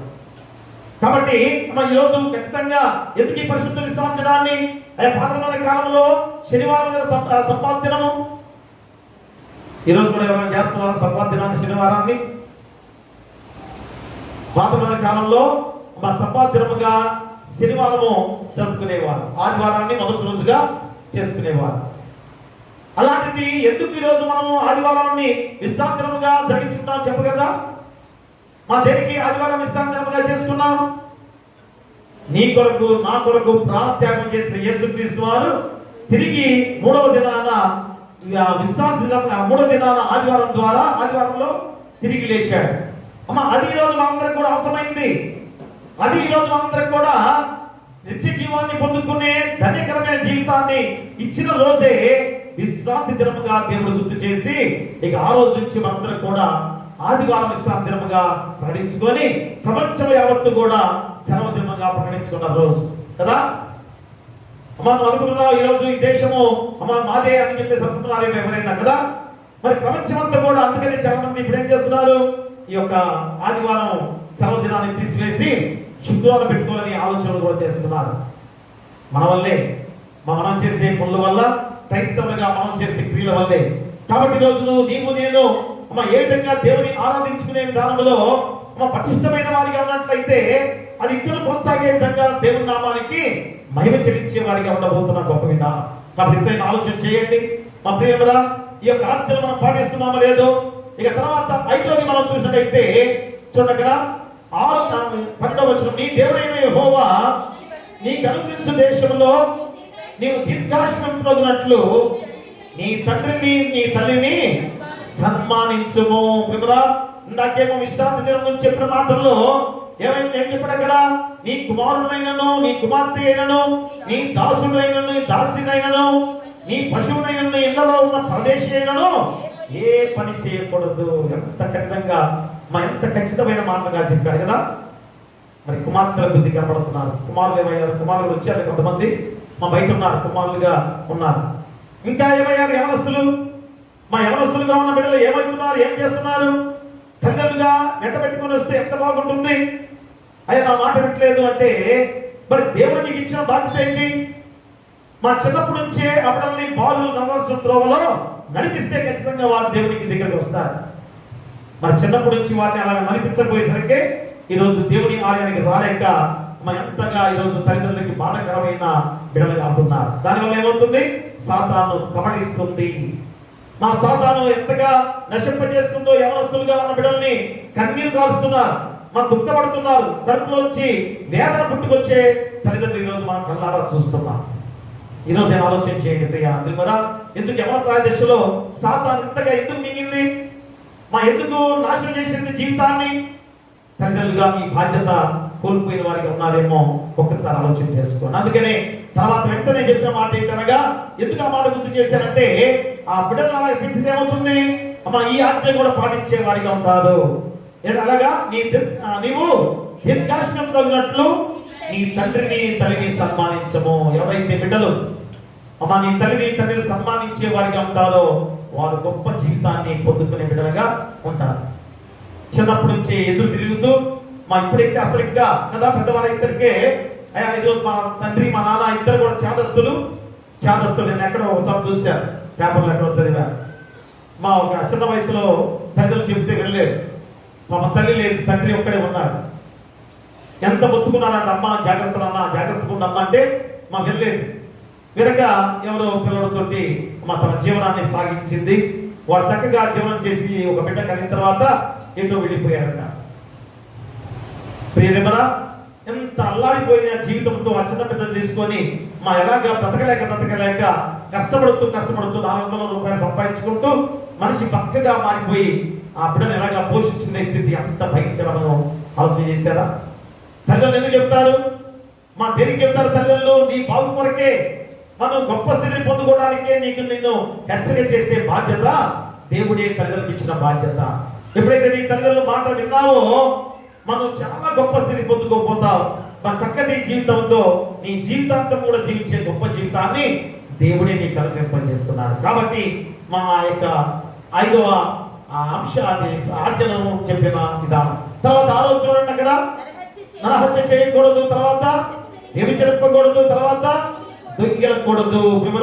ఇవన్నీ కూడా ఎంత భయంకరమైనవో. నరహత్య చేయటం ఎంత భయంకరంగా ఈ లోకంలో ఉంది. వ్యభిచరించకూడదు, దొంగిలకూడదు, ఇంకా నీ పొరుగువాని మీద అబద్ధ సాక్ష్యము పలకకూడదు, నీ పొరుగువానిలో ఆశింపకూడదు, నీ పొరుగువాని భార్యనైనను అతని దాసునైనను అతని దాసీనైనను అతని ఎత్తునైనను అతని గాడిదనైనను నీ పొరుగువాని దగ్గర దేనినైనను ఆశింపకూడదు అని చెప్పాను. ఎంత ఖచ్చితమైన ఆజ్ఞలు రోజు దేవుడు నీకు గుర్తు చేశాడో ఆలోచన చేసుకోవాలి దేవుడా. కాబట్టి ఈరోజు ఈ ఆజ్ఞాన్ని కూడా పాటించే వారిగా ఉన్నావా? మళ్ళా గుర్తు చేస్తున్నాడు ఈరోజు నీకు. నేనేం చిరపిల్లవాడినా నువ్వు అనుకుంటున్నావేం కదా? ఆ చిన్న మనస్తత్వంతో ఆలోచన చేసే వ్యక్తిని కూడా ఈరోజు మనకు చూపించబోతున్నారు. కాబట్టి యోసేపు తెలుసు కదా, యోసేపు జీవితాన్ని ఒకసారి ఆలోచన చేసుకుంటే అన్నలు చంపేయడానికి ప్రయత్నం చేశారు కదా. ఎందుకని?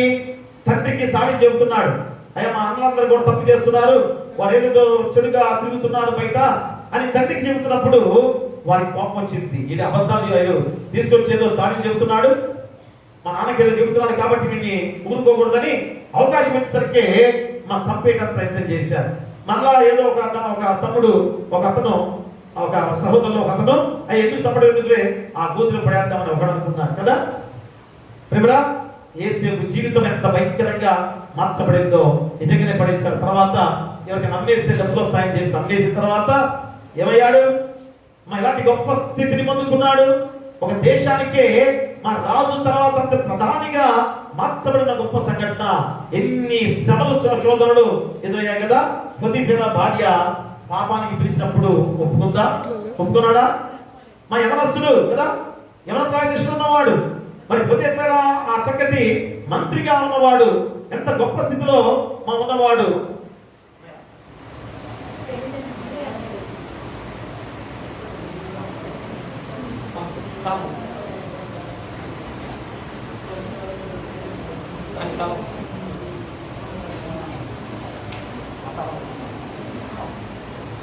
ప్రియా దేవుళ్ళారా, కాబట్టి ఈరోజు ఇక్కడ పొతిఫెర భార్య ఏం చేసింది?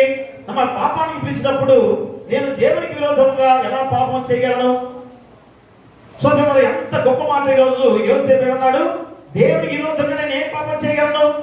ఎందుకంటే వ్యభిచరించవద్దు అనే మాట ఆజ్ఞ పాటించాడు. వ్యభిచరించవద్దు అనే ఆజ్ఞ పాటించాడు కనుక ఎంత గొప్పగా ఆజ్ఞ పాటించిన వాడుగా మా దేవుని ఆజ్ఞ తన హృదయంలో ఉంచాడు కనుక దానికి దూరంగా ఉన్నాడు. మీరు మళ్ళా ఆదికాండం 39వ అధ్యాయాన్ని ఇంటి దగ్గర చదువుకోండి. ఇంటి దగ్గర ఆదికాండము 39వ అధ్యాయం చదువుకుంటే అంత ఎవరి ప్రాదేశంలో ఉన్నవాడు ఇలాంటి పాపానికి ఒడిగట్టకుండా దేవుడి పాపం చేయొద్దనే కదా. అందుకని ఎలాగా నెట్టిపడేసి వెళ్ళిపోయాడు. చొక్క ఆమె చేతిలో ఉంది. ఇంకేం చేసింది? ఇతను నేను చెప్పిన దానికి లొంగలేదు కనుక వెళ్ళి తన భర్తకి చెప్పింది, ఇదిగో ఇలాంటి వాడు యోసేపు వచ్చి నన్ను పొందుకోవాలని కోరుకున్నాడని చెప్పేసి అనేసరికి అతను కోపం వచ్చేసి తీసుకెళ్లి చంపడానికి జైల్లో బంధించిన సందర్భాలు కదా. 39వ అధ్యాయం చదువుకోండి.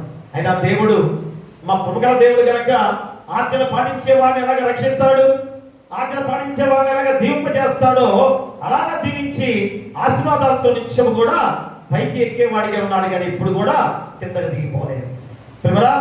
కాబట్టి ఈరోజు మా ట్రాఫిక్ సిగ్నల్స్ కూడా మనం ఏం చేస్తాం? ట్రాఫిక్ సిగ్నల్స్ విషయంలో మన స్వేచ్ఛను తీసుకోవడానికి అని అనుకుంటాం కదా.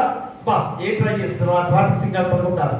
చాలా మంది కూడా ప్రయాణం చేసేటప్పుడు ఏదో తొందర వస్తుంది, అత్యవసరం వస్తుంది కదా, వచ్చినప్పటికే ట్రాఫిక్ సిగ్నల్ ఆపేస్తారు. చిరాకు పడతాం, బాధపడతాం. నేను కూడా కదా మనసులో అయ్యో ఏంటి ట్రాఫిక్ సిగ్నల్స్ అని చెప్పేసి ఎంతసేపు అనుకుంటాం. కానీ ప్రియాది మీద ఆ ట్రాఫిక్ సిగ్నల్ ఏం చేస్తున్నాయి? నీ ప్రాణాన్ని కాపాడటానికి, నిన్ను మేలుకరమైన జీవితాన్ని అందించడానికి ఖచ్చితంగా ఆ ట్రాఫిక్ సిగ్నల్ ఉన్నాయి. అదే ఈ రోజు దేవుని ఆజ్ఞలు కూడా ట్రాఫిక్ సిగ్నల్ లాంటివి. నిన్ను కాపాడటానికే, మన జీవితాన్ని ఆశీర్వాదాలు ఇవ్వటానికే ఈ 10 ఆజ్ఞలు దేవుడు ఇచ్చిన గొప్ప విధానం. కాబట్టి దేవుని చిత్తాన్ని తెలియజేసే ఆజ్ఞలు ఇదిగో ఇచ్చాడు. తర్వాత మన దేవుని ప్రేమను తెలియజేసే కృప చూడండి ఎంత గొప్ప. 2వ అంశము ఏంటిది? ఇప్పుడు దాకేమో దేవుని చిత్తాన్ని తెలిసే ఆజ్ఞ ఇచ్చాడు. ఆజ్ఞ ఇచ్చాడే కానీ ఆజ్ఞను చేయాలని నీకు చెబుతున్నాడు, ఆజ్ఞను పాటించాలని నీకు చెబుతున్నాడు కదా. మరి దాన్ని పాటించాలంటే ఏం చేయాలి? నీ జీవితం మార్చబడాలి కదా. నీ జీవితం మార్చబడాలంటే ఎలాగా? నీకు నువ్వుగా మార్చే విధానంలో ఉండగలవా? అందుకని దేవుని ఉచితమైన కృప, మా ప్రేమ ఎలాగా చూపించబడిందో ఎఫెసీయులకు రాసిన పత్రిక 2వ అధ్యాయము 8వ వచనాన్ని చదవండి ఒకసారి. మీరు విశ్వాసము ద్వారా కృపచేతనే రక్షించబడి ఉన్నారు, ఇది మీ వల్ల కలిగినది కాదు, దేవుని వరమే. ప్రియమరా, మీరు విశ్వాసం ద్వారా కృపచేతనే రక్షించబడి ఉన్నారు. ప్రియమరా, ఎప్పుడైతే విశ్వాసం చూపించే వారిగా ఉన్నారో ఖచ్చితంగా ఆ విశ్వాసమే ఆ కృపచేతనే రక్షించబడ్డ వారిగా ఉన్నావు. ఇది నీ వల్ల కలిగేది కాదు, దేవుని వరమే. నీ పాపాన్ని నువ్వు వీడావా? నీ సొంతగా నువ్వు పాపాన్ని వీడావా? లేదు. ఉచితమైన దేవుని కృపచేత ఆయన నీ పాపాన్ని తీసివేసిన దేవాది దేవుడు. కాబట్టి ఈరోజు ఖచ్చితంగా మన పాపంలో చనిపోయిన వాళ్ళము క్రీస్తుతో బతికించబడ్డ వాళ్ళం కదా. కృపచేత రక్షించబడ్డామని ఖచ్చితంగా ఈ వచనం ద్వారా మనకు గుర్తు చేస్తున్నాడు. ఎవరు కూడా గొప్పలు చెప్పుకొని అక్కర్లేదు కదా. అయ్యో నాకు నేనుగా పాపాన్ని వీడానని అనుకుంటున్నావా? కాదు ప్రేమరా, దేవుని ఉచితమైన కృప మరలా గుర్తు చేసుకోండి. అందుకనే మన మంచితనం కాదు కానీ, మన దాన ధర్మాలు కాదు కానీ, యేసు సిలువే రక్షణకు కారణము అయితే మనందరం కూడా 10వ వచనం ఒకసారి, మరియు వాటి యందు మనం నడుచుకోవాలని దేవుడు ముందుగా సిద్ధపరిచిన సత్క్రియలు చేయటకై మనం క్రీస్తు యేసునందు సృష్టించబడిన వారమై ఆయన చేసిన పని ఉన్నాము. ప్రేమరా, మనం ఎంత గొప్ప సత్క్రియలు చేయడానికి, మంచి కార్యాలు చేయడానికి మనం సృష్టించిన దేవుడు. అందుకని మళ్ళా ఆయన కుమారుడుగా వచ్చి నేను రక్షించిన గొప్ప విధానం. ఈరోజు మనం ఏం చేయాలి? మా సత్క్రియలు చేయాలి, మంచి పనులు చేయాలి. దానికని అపోస్తలుడైన పౌలు చెబుతున్న ఈ గొప్ప మాటలు అమ్మ చెబుతున్నారు. అదే జక్కయ్య కూడా చేసిన పని. మా జక్కయ్య యేసు చూడాలని ఎప్పుడైతే హృదయంలో చేశాడో వచ్చి పాపం చూడలేక చిట్టెక్కాడు. జక్కయ్య దిగిరా, హృదయం అంతా పొంగిచ్చిపోయింది. ఎప్పుడు చూశాడు, ఎలా చూశాడు? ఈయన నేత్రాలు ఎలాగా దేశమంతా లోకమంతా కూడా సంచరిస్తున్నాయే, ఈ దేవుడే నా దేవుడని ఎప్పుడే తీర్మానం చేసుకున్నాడు. అలాగే తనలో ఉన్న పాపాన్ని వీడి కింద దిగి వచ్చేమని చేశాడు? అయ్యా నేను తప్పు చేశాను, నా తప్పును క్షమించి, అయ్యా నేను ఎవరి దగ్గరైతే తప్పు చేశానో వారికి తిరిగి మళ్ళా 4 రెట్లు ఇచ్చేస్తాను, నాలో ఉన్న ఆస్తిని సగాన్ని బేదరికి ఇచ్చేస్తాను. వివరా ఒప్పేస్తున్నాడు. వెంటనే రక్షించబడ్డాడు. అయ్యా జక్కయ్య, ఈరోజు నువ్వు రక్షించబడ్డ వారిగా ఉన్నావు. నీ కుటుంబం కూడా రక్షించబడటానికి సిద్ధంగా ఉంది. పదా నీ ఇంటికి వస్తాను. ఎంత గొప్ప సమయం ప్రేమలా. కాబట్టి ఈరోజు ప్రియమలా, ఈరోజు మనం కూడా మనం అనుకుంటాం కదా, మామిడి చెట్టు ముందా పండు ముందా అని చెప్పేసి ఆలోచన చేసుకుంటారు కదా. ఏది ముందు? చెట్టు ముందా పండు ముందా? చెప్పడానికి లేదు కదా. చెట్టు ముందంటే మరి విత్తనం వేయకుండా చెట్టు వస్తుందా? పండు ముందా అంటే మరి చెట్టు లేకపోతే పండు వస్తుందా? ప్రియుడా, ఈరోజు చెట్టు ముందు అని చెప్పేసి దేవుడే చెబుతున్నాడు. ఎందుకని మా దేవుడు భూమి మీద మొక్కలు మొలిపించాడు, ఆయన విత్తనాన్ని నాటాడు. మనందరి కొరకు వృక్షాన్ని మొలిపించాడు ఆయనే ఏదైనా తోటలో. కాబట్టి ఈరోజు నువ్వు అనుకుంటున్నావేమో, నేను విత్తనం వేస్తేనే మొక్క వచ్చింది అనుకుంటున్నావా? ప్రియుడు కాదు, మొట్టమొదటిగా వృక్షం దేవుడే మనకి ఇచ్చిన గొప్ప విధానం. కాబట్టి ఇప్పుడు నువ్వు ఆ వృక్ష ఫలాలు తినేవాడిగా ఉన్నావు. కాబట్టి దాన్ని పోషించుకునే బాధ్యత నీదని గుర్తు చేస్తూ దాని వచ్చిన విత్తనాన్ని నాటుకొని మళ్ళా నువ్వు చక్కగా జీవించాలని చెప్పే గొప్ప భావన. కాబట్టి మా దేవుని ప్రేమను తెలియజేసే కృప మొట్టమొదటిగా దేవుని ఉచితంగా నీకు ఇచ్చాడు కనుక ఆ కృప ద్వారా రక్షించబడ్డ వారిగా ఉన్న నీవు సత్క్రియలు చేయడానికి సిద్ధంగా ఉండాలి. ఇక చివరిగా మూడవది, మా దేవుని మహిమను తెలియజేసే శిష్యత్వము. చూడ మత్తయి సువార్త 12వ అధ్యాయము ఈ వాక్య భాగము ఎన్నో సందర్భాల్లో మనం చెప్పుకుంటూనే ఉంటాం కదా. మళ్ళా ఈ రోజు మనకు వచ్చింది. చూడ మత్తయి సువార్త 12వ అధ్యాయం 21వ వచనం చదవండి. అందుకు యేసు నీవు పరిపూర్ణులకు కోరిన యెడల పోయి నీ ఆస్తిని అమ్మి బీదరికిమ్ము, అప్పుడు పరలోకమందు నీకు ధనము కలుగును. నీవు వచ్చి నన్ను వెంబడించమని అతనితో చెప్పాను. వివరా ఎవరితను? ఇదిగో ఒక యవనస్తుడు, అధికారి, ధనవంతుడు. ఎంత గొప్పగా పరిగెత్తుకుని వచ్చాడు. ఎంత గొప్ప విధానం చూడండి. మనం కూడా దేవాలయానికి ఖచ్చితంగా ఉదయాన్నే రావాలని ఆశతో, ఆతృతతో దేవుని ఆరాధించుకొని దేవుని దీవెన పొందుకోవాలని పరిగెత్తుకుంటూ వచ్చేవాడివే కదా, వచ్చేవారమే. కానీ నీలో ఒకటి కొదువుగా ఉందని మళ్ళా ఈరోజు నీకు గుర్తు చేస్తున్న మాటలే. ప్రిమరా, ఈ ధనవంతుడుగా, యవనస్తుడుగా, అధికారిగా ఉన్నవాడు పరిగెత్తుకుంటూ వచ్చి ఏమన్నాడు? బోధకుడా, నిత్య జీవం పొందడానికి నేను ఏ మంచి కార్యము చేయవలనని ఆయన అడిగాను. అంటే లోపల గర్వం. ఎలాగా? నేను అన్ని మంచి కార్యాలు చేస్తున్నాను, ఇక నాకే కొదువు లేదని చెప్పేసి మా దేవుని ఆలయానికి వచ్చాడు, లేకపోతే దేవుని దగ్గరికి వచ్చాడు. వచ్చేసరికి యేసుక్రీస్తు వారు అడిగాడు. ఏమని చెప్తున్నాడు ఇక్కడ? అందుకు ఆయన మంచి కార్యముల గురించి నన్నెందుకు అడుగుతున్నావు? మంచివాడొక్కడే, నీవు జీవంలో ప్రవేశింపకూరని ఎడల ఆజ్ఞలను గైకొనమని చెప్పాను. చూసారా? అక్కడికి వెళ్ళాడు దేవుడు. ఎక్కడికి? నిర్గమాకాండంలో 20వ అధ్యాయానికి వెళ్ళాడు. ఆజ్ఞలను గైకొను, విమరా ఆయన గైకొను అని చెప్పేశారు. తర్వాత ఏ ఆజ్ఞని ఆయన అడుగుగా యేసు నరహత్య చేయవద్దు, వ్యభిచరింపవద్దు, దొంగిలవద్దు, అబద్ధ సాక్ష్యం పలకవద్దు, తల్లిని సన్మానించుము, నిన్ను వలె నీ పొరుగువారిని ప్రేమింపాలన్నవే అని చెప్పినంటే పై ఆజ్ఞాన్ని కూడా పాటిస్తూ వచ్చాడు, కానీ ఇవి పాటించట్లేదని యేసుక్రీస్తు వారు ఈ మిగతావి కూడా చెప్పడం విధానం. కాబట్టి ఇంకను నిన్ను మరి నీ పొరుగువాడిని ప్రేమింపవలనని అని చెప్పాను. అందుకు ఆ యవనస్తుడు ఇవన్నీ అనుసరించునే ఉన్నాను, ఇకను నాకు పొదువు ఏమని ఆయన అడిగాను. ఎంత గర్వంగా ఆయన నేను ఆజ్ఞాన్ని పాటిస్తున్నాను, ఇక నాకేం పొదువా, నేనేం నరహత్య చేయలేదు, విమర్శించలేదు, దొంగిల ఇవ్వలేదు, తండ్రిని సన్మానించేవాడిగా ఉన్నాను, నేను పొరుగువాడు ఏది ఆశించలేదు, ఇవన్నీ నేను చేస్తున్నాను, నాకేం పొదువు అనుకున్నాడు. వెంటనే యేసుక్రీస్తు వారు నీకు ఒకటి పొదువుగా ఉంది. ఎందుకు? మనం పరిపూర్ణంగా కావాలి, పరిపూర్ణమైన జీవితం దేవునికి అర్పించుకునే జీవితం కావాలి, మనం సమర్పణ జీవితం కావాలి, ఇక దేవునికి అంకితమయ్యే జీవితం కావాలి. కానీ ఇంకా నువ్వు లోకాశలతో నువ్వు జీవించేవాడిగా ఇంకా ఉన్నావేమో ఒకసారి ఆలోచన చేసుకో. అదే ఈరోజు ఈ లోకంలో ప్రతి ఒక్కరిలో కూడా ఈ యొక్క జవాబు చెప్పుకోవాల్సిన బాధ్యత మనందరికీ ఉంది. అన్నీ పాటిస్తున్నావు, క్రైస్తవులుగా అర్హత పొందుకున్నావు, కానీ ఇంకా నీకు పొదువు ఉంది. ఏమిటి? ఇక్కడ ఒకటి పొదువుగా ఉందని మా దేవుడు. అందుకు యేసు నువ్వు పరిపూర్ణ కోరిన ఎడలా పోయి నీ ఆస్తిని అమ్మి బీదలకిమ్ము, అప్పుడు పరలోకములో నీకు ధనము కలుగును, నీవు వచ్చి నన్ను వెంబడించమని అతనితో చెప్పాను. అయితే ఆ యవనుడు మిగిలిన ఆస్తి గలవాడు గనక ఆ మాట విని వ్యసనపడుచు వెళ్ళిపోయాను. ప్రియుడా, చూడండి ఎంత భయంకరమైన సమయం అది. అలా దేవుడు ఇచ్చిన గొప్ప బాధ్యతను కోల్పోయాడు. అయ్యా నీ ఆస్తిని కూడా బెదకిచ్చేసి నన్ను వెంబడించు చేయగలవా? మనందరికీ ప్రశ్న కదా, అలాంటి పని చేయగలమా? అందుకనే దేవాది దేవుడు ఈ జీవ గ్రంథంలో, ఈ బైబిల్ గ్రంథంలో ఈ మాట ఎంత గొప్ప మాటగా రాసి చెప్పిన గొప్ప మాట. ప్రియుడా, అంటే లోకాన్ని ప్రేమిస్తున్నాం, ధనాన్ని ప్రేమిస్తున్నాం. అదే ఈరోజు ధనవంతుడు కూడా ధనాన్ని ప్రేమించేవాడు ఉన్నాడు. బేదలాదుడు ఏ ధనాన్ని ఆశించాడు? మా బేదలాదుడు ధనాన్ని ఆశించాడా? ఆహారం లేదు, ఆకలితో ఆమనించిపోతూ బక్క చిక్కిస్తలేమైపోయాడు. ధనవంతుడు మరణించాడు, బేదలాదుడు మరణించాడు. బేదలాదుడు ఎక్కడ ఉన్నాడు? పరలోక రాజ్యంలో ధనం సంపాదించుకొని ఎంత ఆరోగ్యకరంగా, ఎంత సంతోషంగా దేవుని దగ్గర గంతులు వేస్తూ దేవుని పాట పాడుకుంటూ జీవిస్తున్నాడు. ఇక మరణం లేదు. ఈరోజు నువ్వు ధనవంతుడిగా ఉన్నావు. ఈరోజు ధనవంతుడిగా ఉన్నవారు చాలా మంది కూడా, అంటే అందరికి ఉన్నాయి, అంటే ఆరోగ్యాలు అందరికీ, కానీ ఎక్కువ శాతం కూడా మన ధనవంతులు చెప్పే మాట ఏంటి?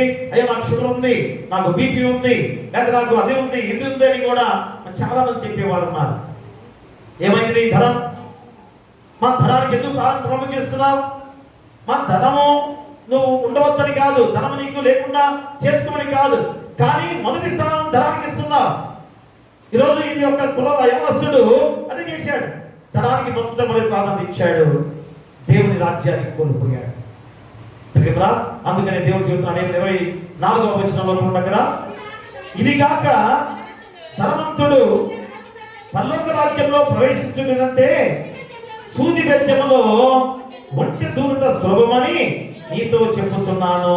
సూది బెజ్జంలో దారమే దూరదు కదా. చిన్నపిల్లలు అయితే కొద్దిగా పెట్టగలరు, అలాంటి కూడా అయితే కొద్దిగా జాగ్రత్తగా స్ట్రెస్ పెట్టుకొని దారం పెట్టగలరు కదా.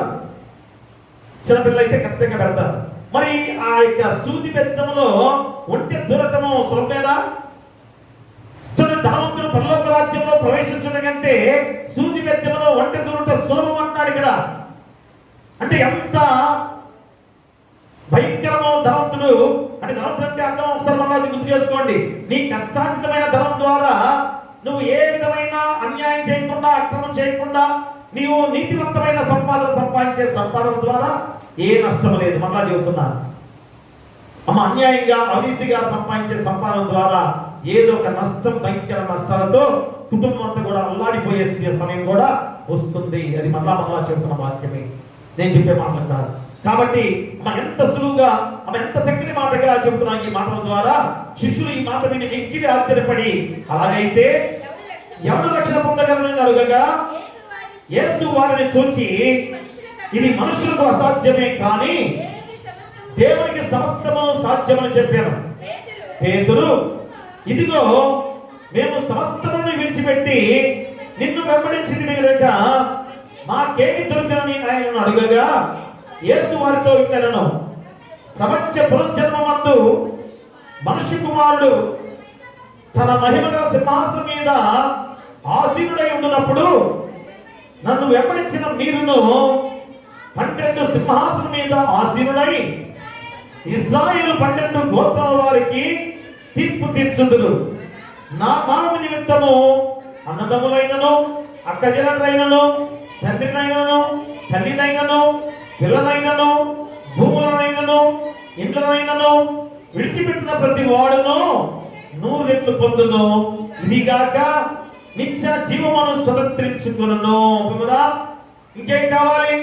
నీ కుటుంబం కొరకు నువ్వు ఎంతగా అన్యాయంగా సంపాదించిన సంపాదన ఏమైపోతుంది?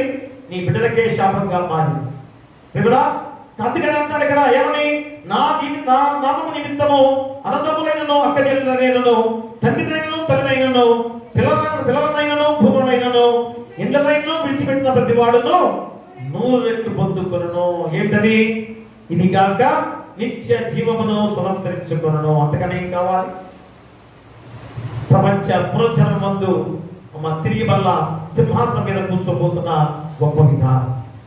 నీవు నేను మనందరం కూడా ప్రియరా యేసుక్రీస్తు వారే కాదు, మనం కూడా ఆ గొప్ప సింహాసనం మీద కూర్చోబోతున్నాం. ఇంకేం కావాలి? దేవుడికి ప్రశ్న అదే, అయ్యా మేమందరం కూడా విడిచి నిన్నే వెంబడిస్తున్నాం కదా, మరి మాకేంటి లాభము అన్నాడు. ఇదిగో ఇది లాభం. ఈరోజు మనం కూడా అదే లాభం. ప్రియరా నీకేం కావాలో దేవుడు ఇస్తున్నాడు. మా దినాహారం నీకు ఇస్తున్నాడు. మనం ఎంత జ్ఞానవంతులుగా సంపాదించుకోవడానికి అల్లాడిపోతున్నాం కదా. మరి పక్షులు ఏం చేస్తాయి? అవి ఎలాగ సంపాదించుకుంటా? ఉదయం లేచిన వెంటనే మా ఆహారం కొరకు అటు ఇటు సంచరించుకుంటాయి. దాచిపెట్టుకుంటాయా? ఎక్కడైనా నిల్వ చేసుకుంటున్నాయా? ఈరోజు మనం నిల్వ చేసుకునే విధంగా దేవుడు చక్కగా దీవించి కష్టార్జనలు చేసుకుని రూపాయి తోడు చేసుకొని అయ్యా చక్కగా జీవించమని దేవుడు చెబుతున్న గొప్ప విధానం. కాబట్టి ఎప్పుడైనా గమనించుకొని మనందరం కూడా కృపచేత రక్షించబడ్డ వాడిగా ఉన్నావు కనుక విధేయంతో నడిచే జీవితముగా ఖచ్చితంగా ఉండాలి. మా ఉచితమైన కృపచేత నువ్వు రక్షించబడ్డావు కాబట్టి విధేయత కలిగి నీ జీవితాన్ని నడిపించుకునే వాడిగా ఉండాలి. అంటే మంచి జీవితము మంచి కార్యాలుగా ఉండే జీవితాన్ని నువ్వు జీవించాలి. అప్పుడే నిత్య జీవానికి వారసులుగా ఉండబోతున్నారు. అట్టి కృప మీకుండాలని కోరుతూ మీకును మీ కుటుంబాలకు సదాకాలం దేవుడు తోడైండును గాక. ఆమేన్. సమస్త జ్ఞానం ఇచ్చిన దేవుని సమాధానము యేసుక్రీస్తు వలన మీ హృదయములకును మీ తలపులకును కావలయుండును గాక. ఆమేన్. దేవాన యందు శుద్ధ హృదయము కలుగచేయుము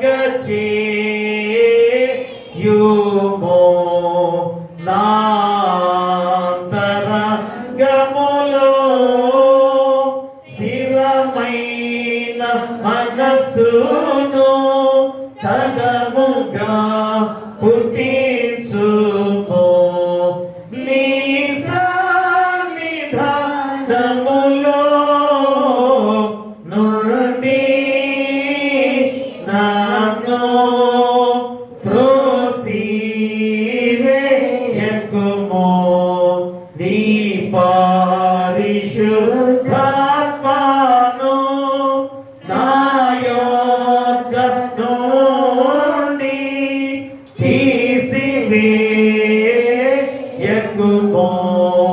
నీ రక్షణ నంగా మోనాకుమారాలా పుట్టించుము. సమ్మాదిగల మనసు కాలుగా చేసి నన్ను దృఢపరచుము.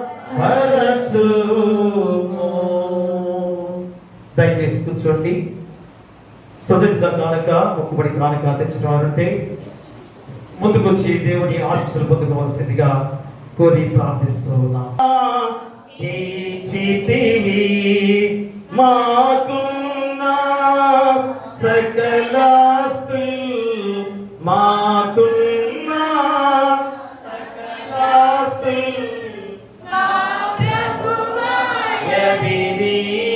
కదా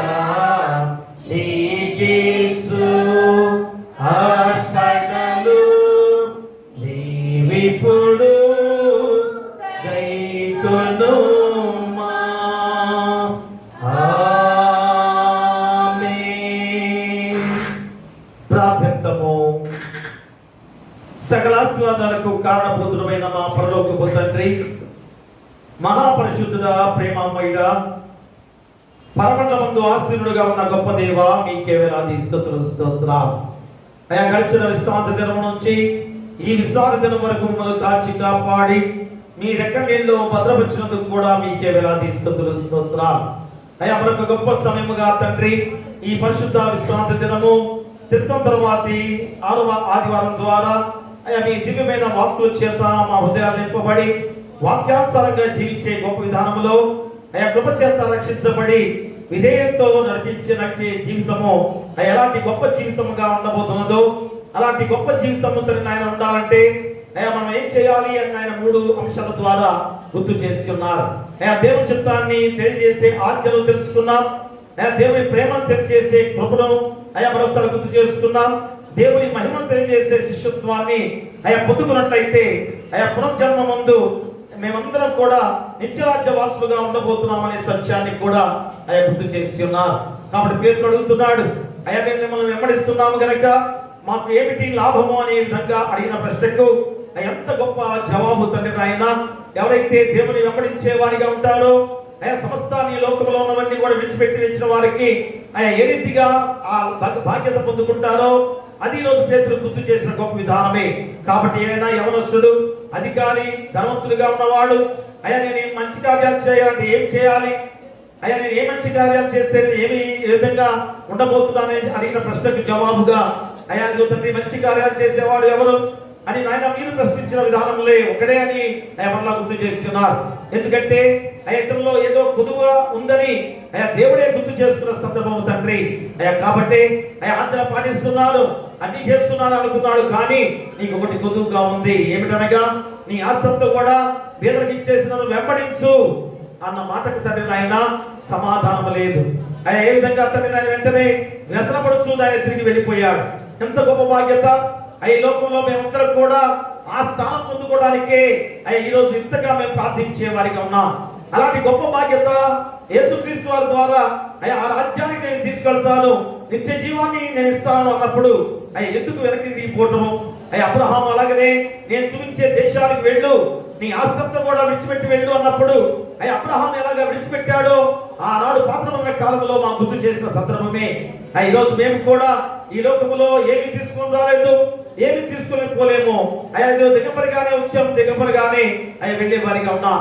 కాబట్టి ఎందుకు ఇంత ఆశ, ఎందుకు ఈ విధంగా దేవుడు అడిగిన దానికి జవాబు చెప్పలేకపోయినా ఆ యొక్క యవనస్తుడు ఎంత భయంకరమైన అగ్ని ఆదుపుడు చావదుగా నరక యాత్రలో అనుభవించిన వాడు. క్రైస్తవుడిగా అన్ని ఇచ్చిన వాడే, అన్ని చేసిన వాడే. కానీ ఆయన చివరికి ఆ ఒక్కటి కుదువ అనగా ధనం విషయంలో దాన్ని విడిచిపెట్టలేకపోయాడు తండ్రి. కష్టార్జితమే ధనము ఆయన సంపాదించుకుందే, అన్యాయంగా సంపాదించేది కాదు. కానీ మొదటి స్థానం ధనానికి ఇచ్చిన వాడిగా ఉండబట్టి అతను అగ్ని ఆదుపుడు చావదగా నశించిపోయిన జీవితము. కాబట్టి ఈ రోజు మా బిడ్డలు కూడా ఈ చక్కటి వాక్యాన్ని గ్రహించుకొని వారి కష్టార్జితమైన ధనం ద్వారా దాచిపెట్టుకొని బిడ్డల కొరకు ఉపయోగించుకుంటే సంతోషమే, బిడ్డలు గొప్ప స్థితిలో ఉంటారు. కానీ అన్యాయమైన అక్రమైన సంపాదన ద్వారా లేక ఆస్తిని డబ్బుని ప్రేమించే వారిగా ఉండి దేవుని విస్మరించే వారు కూడా ఎంతో మంది లేకుండా పోలేదు. అలాంటి వారికి కూడా ఈ రోజు ఈ గుణపాఠం జరిగిన ఆయన. కాబట్టి ఈ వాక్యం ద్వారా తెలుసుకున్న ప్రతి బిడ్డ కూడా వాక్యానుసారంగా జీవించే బాధ్యత దయచేయండి. అన్న వాక్యాన్ని ఫలింపు చేయండి. ఆ వాక్యాన్ని వెలుగుగా చేసుకున్న వెలుగును గృహాల్లో ఆపాదించుకునే బాధ్యత బిడ్డలు దయచేయండి. వచ్చిన వాళ్ళు, రాని వాళ్ళు, దాపి ఉన్నవారు, నడివేసి ఉన్నవారు, ఎవరు ప్రదర్శన ఉన్నవారు, చిన్న బిడ్డలు, కుష్ఠోగులు, అనాథలు, అభాగ్యులు గర్భిణీ శిశువుల కోసం దయచేయండి. బాలింతరాలు తల్లి బిడ్డలు క్షేమంగా ఉంచండి. పిల్లలు లేని వారి బిడ్డలు దయచేయండి. వివాహాలు కాని వారికి వివాహాలు చేయండి. గృహాలు లేని వారికి గృహాలు ఇవ్వండి. ఉద్యోగాలు లేని ఉద్యోగాలు దయచేయండి. ఆర్థికంగా ఇబ్బంది పడుతున్న వారికి ఆర్థికంగా సహాయం చేయండి. మరి ఇద్దరునైనా మరి ఇదిగో విధులందరి పక్కన కూడా వ్యాఖ్యం చేస్తూ మీ యొక్క కృపను వారికి విస్తరింపజేసి ఇంకొన వారిని ఆయన మంచి జీవితాన్ని జీవించే బాధ్యత దయచేయమని వేడుకు ప్రార్థన చేస్తున్నాం. అలాగే కష్టమైన పనులు చేసుకునేవారు కష్టాన్ని తగ్గ ప్రజలతో నడిపించండి. అనారోగ్యంతో బాధపడుతూ సంఘంలో గాని, గ్రామంలో గాని, హాస్పిటల్ గాని ఎవరైతే ఉన్నారో యేసు నామములో గద్దించి మీ హస్తంతో తాకి ముట్టి స్వస్థపరచండి. అలాగే తన ఉద్యోగస్తులుగా ఉన్న బిడ్డల్ని దీవించి క్షేమకరంగా ప్రమోషన్ తో నడిపించండి. ఇతర దేశాలు, ఇతర రాష్ట్రాల్లో ఉద్యోగాలు చేసే బిడ్డలు, చదువుకునే బిడ్డలుగా ఉండగా వాటిని దీవించి బలపరచమని వేడుకలు ప్రార్థన చేస్తున్నాం. అలాగే తండ్రి నాయన మరి వాహనాలు వెళ్ళే ప్రతి వారిని కూడా క్షేమకరంగా నడిపించండి. ఇంకలో తండ్రి నాయన పాడి పశువులను పక్షాదులను ఆ పశువుల కాపలను గొర్రెల కాపలను దీవించి బలపరచండి. మరి ఇక్కడ వ్యవసాయదారులు ఆ యంత్రాలు నాటి ఉన్నారు. ఆ అతివృష్టి అనావృష్టి వారి ద్వారా ఎల్లినో ప్రభావం ద్వారా ఎండలు ఎక్కువ అధికంగా వస్తున్నాయి తండ్రి. ఆయా మొక్కలు మరి చిన్న మొక్కలు అది శక్తి లేక వర్షం లేక ఎంతగా అల్లాడిపోతున్న విధానం. కాబట్టి నాయన ప్రతి వ్యవసాయదారులు ధైర్యంగా ఉండే విధంగా అతివృష్టి అనావృష్టి కలగకుండా సమపాతమైన వర్షపాతంతో ఆ పంటలు చక్కగా పండే బాధ్యత దయచేయండి. ప్రతి వ్యాపారస్తులను కూడా లాభదాయకంగా నడిపించమని వేడుకలు ప్రార్థన చేస్తున్నాం. ఇక చదువుకునే బిడ్డలు చిన్న బిడ్డలు ఆయన వాహనాలు వెళ్తున్నారు. రాకపోకలు మీకు తోడుగా ఉండండి. చక్కని చదువు ద్వారా జనం ద్వారా నడిపించండి. యవనస్తులు కాలేజీలకు వెళ్తున్నారు. హాస్టల్లో ఉన్న బిడ్డలందరూ కూడా దీవించి బలపరిచి ఇతర రాష్ట్రాల్లో కానీ ఇతర ప్రాంతాల్లో ఉద్యోగాల నిమిత్తము కోచింగ్ తీసుకున్న బిడ్డలు కూడా దీవించి బలపరచమని వేడుకలు ప్రార్థన చేస్తున్నాం. అలాగే ఆయన ఈ గొప్ప సమయంలో సేవకులుగా డాక్టర్లు, నర్సులు, ఆశా వర్కర్లు, వాలంటీర్లు, పోలీసు వారు, ఎంఆర్ఓ, విఆర్ఓ, విఆర్ఏలు, పంచాయతీ సెక్రటరీలు, పారిశుద్ధ పనులు చేసేవారు, ఎండిఓ, రాష్ట్రపతులు, ప్రధానమంత్రులు, ముఖ్యమంత్రులు, మంత్రులు, ఎమ్మెల్యేలు, గ్రామ సర్పంచ్, ఎంపీటీసీ, జెడ్పీటీసీ వారు, అంగన్వాడీ సచివాలయ ఉద్యోగస్తులు, ఆశా వర్కర్లు, వేరే వేరే ఉద్యోగాలు చేసే ప్రతి వారిని బట్టి కూడా మేము ప్రార్థిస్తున్నాం. ప్రజల క్షేమాన్ని కోరుతూ చేసే ఉద్యోగస్తులుగా, నాయకులుగా మీరు ఏర్పాటు చేస్తున్నారు. వారు అలాంటి సేవ చేసే వారిగా ఉన్నట్లయితే మీ ద్వారా గొప్ప ప్రతిలో వారు పట్టుకోబోతున్నారు. అట్టి కృప వారికి కుమ్మరించండి. వారిని దీవించి బలపరచమని వేడుకలు ప్రార్థన చేస్తున్నాం. అలాగే నాయన మా యొక్క ఎన్సీ సంఘం విషయంలో జడ్జెస్ అయినా చక్కగా వారు పరిపాలించే విధానం ద్వారా మళ్ళా ఎలక్షన్ ద్వారా పూర్వ వైభవాన్ని తీసుకొచ్చే విధంగా ఈ యొక్క సువార్త దినముగా ఈ నెలంతా కూడా ఉండగా వారు ఇప్పుడే చక్కటి మార్గంలో ముందు సాగింపజేసే విధానంలో, చక్కటి ఆలోచనతో నడిచే విధానంలో, వారు చక్కటి పరిపాలన ద్వారా ముందు నడిచే విధానంలో వారు దీవించి బలపరచమని వేడుకలు ప్రార్థన చేస్తున్నాం. అలాగే ఆయన ప్రతి సంఘాన్ని కూడా దీవించండి. గురు మండల అధ్యక్షులుగా ప్రతి పాస్టర్ గారిని కూడా దీవించి బలపరిచి ఆ సంఘాలను ఇంకా ఆత్మీయంగా బలపరిచే బాధ్యత దయచేసి వేడుకలు ప్రార్థన చేస్తున్నాం. ప్రతి సంఘస్థులను కూడా దీవించి బలపరచమని వేడుకలు ప్రార్థన చేస్తున్నాం. అలాగే ఈ గొప్ప సమయంలో మా యొక్క సంఘ విషయంలో ప్రార్థిస్తున్నాం. నూతన దేవాలయ నిర్మాణం వల్ల ఖచ్చితంగా అది నిర్మించబడాలి. అది పూర్వ అప్పుడు అనుకున్న దేవాలయం కన్నా గొప్ప దేవాలయ నిర్మాణం కొనసాగాలి. ఎందుకంటే ఎంతో శోధన వచ్చింది కనుక ఆ శోధనను జయించి జయకరంగా ముందుకు సాగాలంటే అంతకన్నా గొప్ప దేవాలయం నిర్మించాల్సిన బాధ్యత అందరిపై ఉంది. అట్టి కృప బిడ్డలపై అనుగ్రహింప చేయమని వేడుకలు ప్రార్థన చేస్తున్నాం. అలాగే ఆయన మా సంఘాన్ని, డెలిగేట్ గారిని, సంఘ పెద్దలను, పిసిసి వారిని, కుల పెద్దలను, సలవాదిని దీవించే సంఘాన్ని అభివృద్ధిలో నడిచే బాధ్యత దయచేయండి.